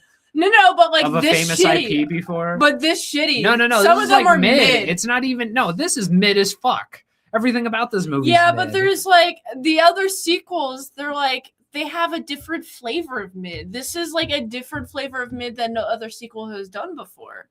How is this a different flavor of mid? All mid is mid. Well, there's like a lot of disconnected plot points, and they're retreading the That's same. not original either. They're retreading the exact same plots as, which means it's not original. If they're retreading the exact same plot points, that's like by definitionally not original. But they're doing it in a different way. No, you can't they're doing it in a different way. No, you just said they're retreading it, which is by definition not original. I rest my case. Okay, well, You people retread the Pacific Ocean, but everybody's been in the Pacific Ocean. What? People retread the Pacific Ocean like they're in water. And no, that's the definition of like. What are you talking about? Water's constantly changing. How do you even tread a fucking... Yeah, exactly. This movie's like water because it constantly changes. No, it's not. It constantly changes. It doesn't change nothing. It's not the Pacific Ocean. What are you? I don't even know where we are anymore. I feel like I'm in the middle of the Pacific Ocean with this argument. This movie, it's so original, and it's the casting. So original. I fell asleep. I It's so original in its casting with all the fats and black. Yeah, and we haven't Asian. seen fat black people anywhere in movies or advertising. They had a chubby Asian. Years. You know, Asians are very skinny, and there's a chubby Asian. Okay, she's not chubby. And there was a mixed. The Asian's not chubby. Yes, she is. No, she's not. Yes, she is. She was not chubby. Yes, she was. She's like not super chubby, but she was more chubby than a regular Asian who are like super skinny. What the fuck? Yeah. No, she is not. Hold on. I had to rewind that. Yeah, exactly. I don't know. Okay, let me get Asian assistant from Devil Wears Prada 2. All right. Images. This is gonna make or break the argument. Chubby or not chubby? She's chubby. She's not chubby, dude. She's chubby. Well, hold on. Yeah, she's not chubby, dude. Look at that jawline. She's mogging. Look, she is compared to other Asians. She's chubby. Okay, have you seen any Asian her size? She's like. Okay, she's like a size. She just has the Mint's being like more racist than me, dude. She's not chubby. She just has the like flat, round Asian face. That's not chubby. But she's okay. Look at those arms. They all got fat arms. Okay, you've never seen a Hollywood movie where they all have fat fat arms. They either have some skinny arms true. and some fat arms. Hollywood has been taken over by the fat-armed. It's all about fatness now. Also, Meryl Streep's still very skinny. Okay. Well, she's the skinniest one. But somehow age hasn't gotten to her. Oh, yeah, that's original. You've never seen an old woman not gain weight. What? You know, they usually have some sort of like stubborn belly fat, and she doesn't. That's crazy. How the fuck how does she do that? We Ozempic? didn't even see her belly in this. Yes, movie. she did. She's Also, like leaning against that. She was leaning against that wall. So your argument for originality is Meryl Streep's belly fat. And her drip was original compared to the first one. The first one had way better costumes. Yeah, but it's original. We're arguing about originality. Know what the best costume is. Yeah, the first one's pushed the boundaries in fashion and in movies way and more she than looks like a lesbian. That's original. In Hollywood, lesbians are original. I mean, come on, this is, folks. Well, no, but like I've never seen like her wear horizontal stripes. Man, I'm happy I didn't go watch The Devil Wears Prada 2. Yeah, be very glad you didn't go watch that piece of shit. It's so original in how it's not even original in how bad it is. It's just mid as fuck. It's a mid sequel slut movie. Going to Italy is original. No, because it's just a retread. Oh, of the Emily Paris eating thing. carbs is original. A European. That's not original either. She eats carbs in the first one. Yeah, she's in the fucking hospital. But like that's the only time she eats carbs. But it's not original. It happened in the first one. But she's eating a bunch of carbs in the second one. She does. She eats it at the end, just like the first one, or not like the first one. She eats it at the end. She doesn't eat any cheese. Like the first one. She doesn't eat any cheese in this one, Sean. Okay. In the first one she does, and the second one she doesn't. No, that's original. In the first one we don't see her eat cheese. Yeah, but she talks about eating cheese. Yeah, she doesn't. But she never talks about eating cheese in this one. That's original. Yeah. That's... Cheese, belly fat, the Pacific Ocean. That's. I mean, I don't know. Maybe Gracious can make sense of this. He had to rewind. I don't know. Maybe he can be the mint translator for me, decipher this incoherent. This is about as incoherent as the movie. So, like, I'm trying. Your argument is more original than your movie. See, my argument about how awesome this movie is very original. But not the movie itself. True. In her argument, she goes, "Yeah, it is retreading the same plot points." Yeah, okay, thank you. Anyway, anything else? Do you want to talk about the Atlantic Ocean now? It'd be a river. It was in Italy, which is next to the Mediterranean Sea. We see the Mediterranean Sea in the movie. That's original. We didn't see any sort of sea in the first movie, but in the second movie, we saw them on a boat. That's original. There you go. We saw them, which is just a rip up of Succession. I haven't seen Succession. Well, I have. So. Okay, that's my final argument. We saw a boat in this one, and the last one didn't have a boat. That's originality right there. There you go. Well, there you go, folks. That's the Kino scale. I'm creating a poll right now. Mint stretching the word original is original. Yeah, but the movie is not. Her argument, I agree, is original, but we're talking about the film, not her argument. Okay, that's what yeah. Okay, what's original about this movie is me having to ended. You are what? What'd you say? That's what I got from the rewinding. Is that my stretching the word original is original. All right. All right. It's up. Okay. Go vote in the poll. I would do a poll here, but I'm just going to do it community post and then join the Discord because that'll be worth more. Okay. The community post is going to be worth 75%. Let me vote for myself. Of what and I'm just going to vote for myself. Of what the community post is going to be worth for voting purposes. And whoever loses, we'll stop the voting at 7 o'clock or 6:59 p.m. next Friday when we review Single White Female and Obsession. Okay. And whoever gets the least amount of votes is going to get their fingers sliced, okay? Their fingies sliced. The webbing, specifically. Yeah, the webbing, okay?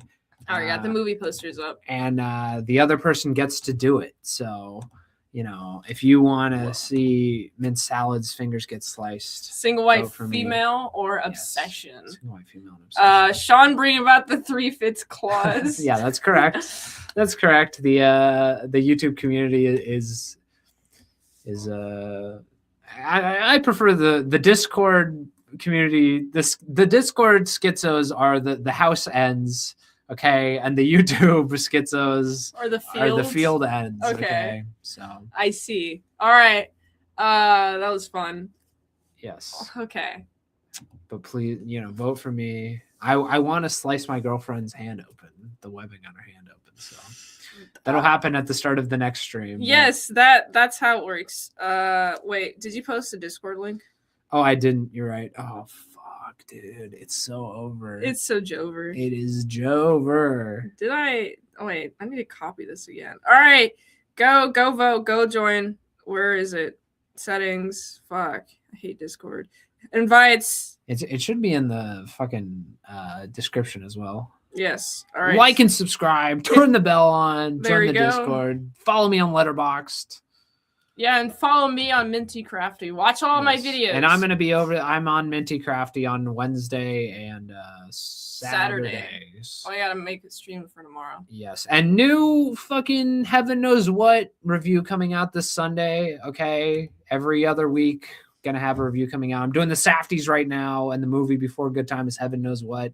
Is Heaven Knows What worth knowing? Okay, that's the title. So hell yeah!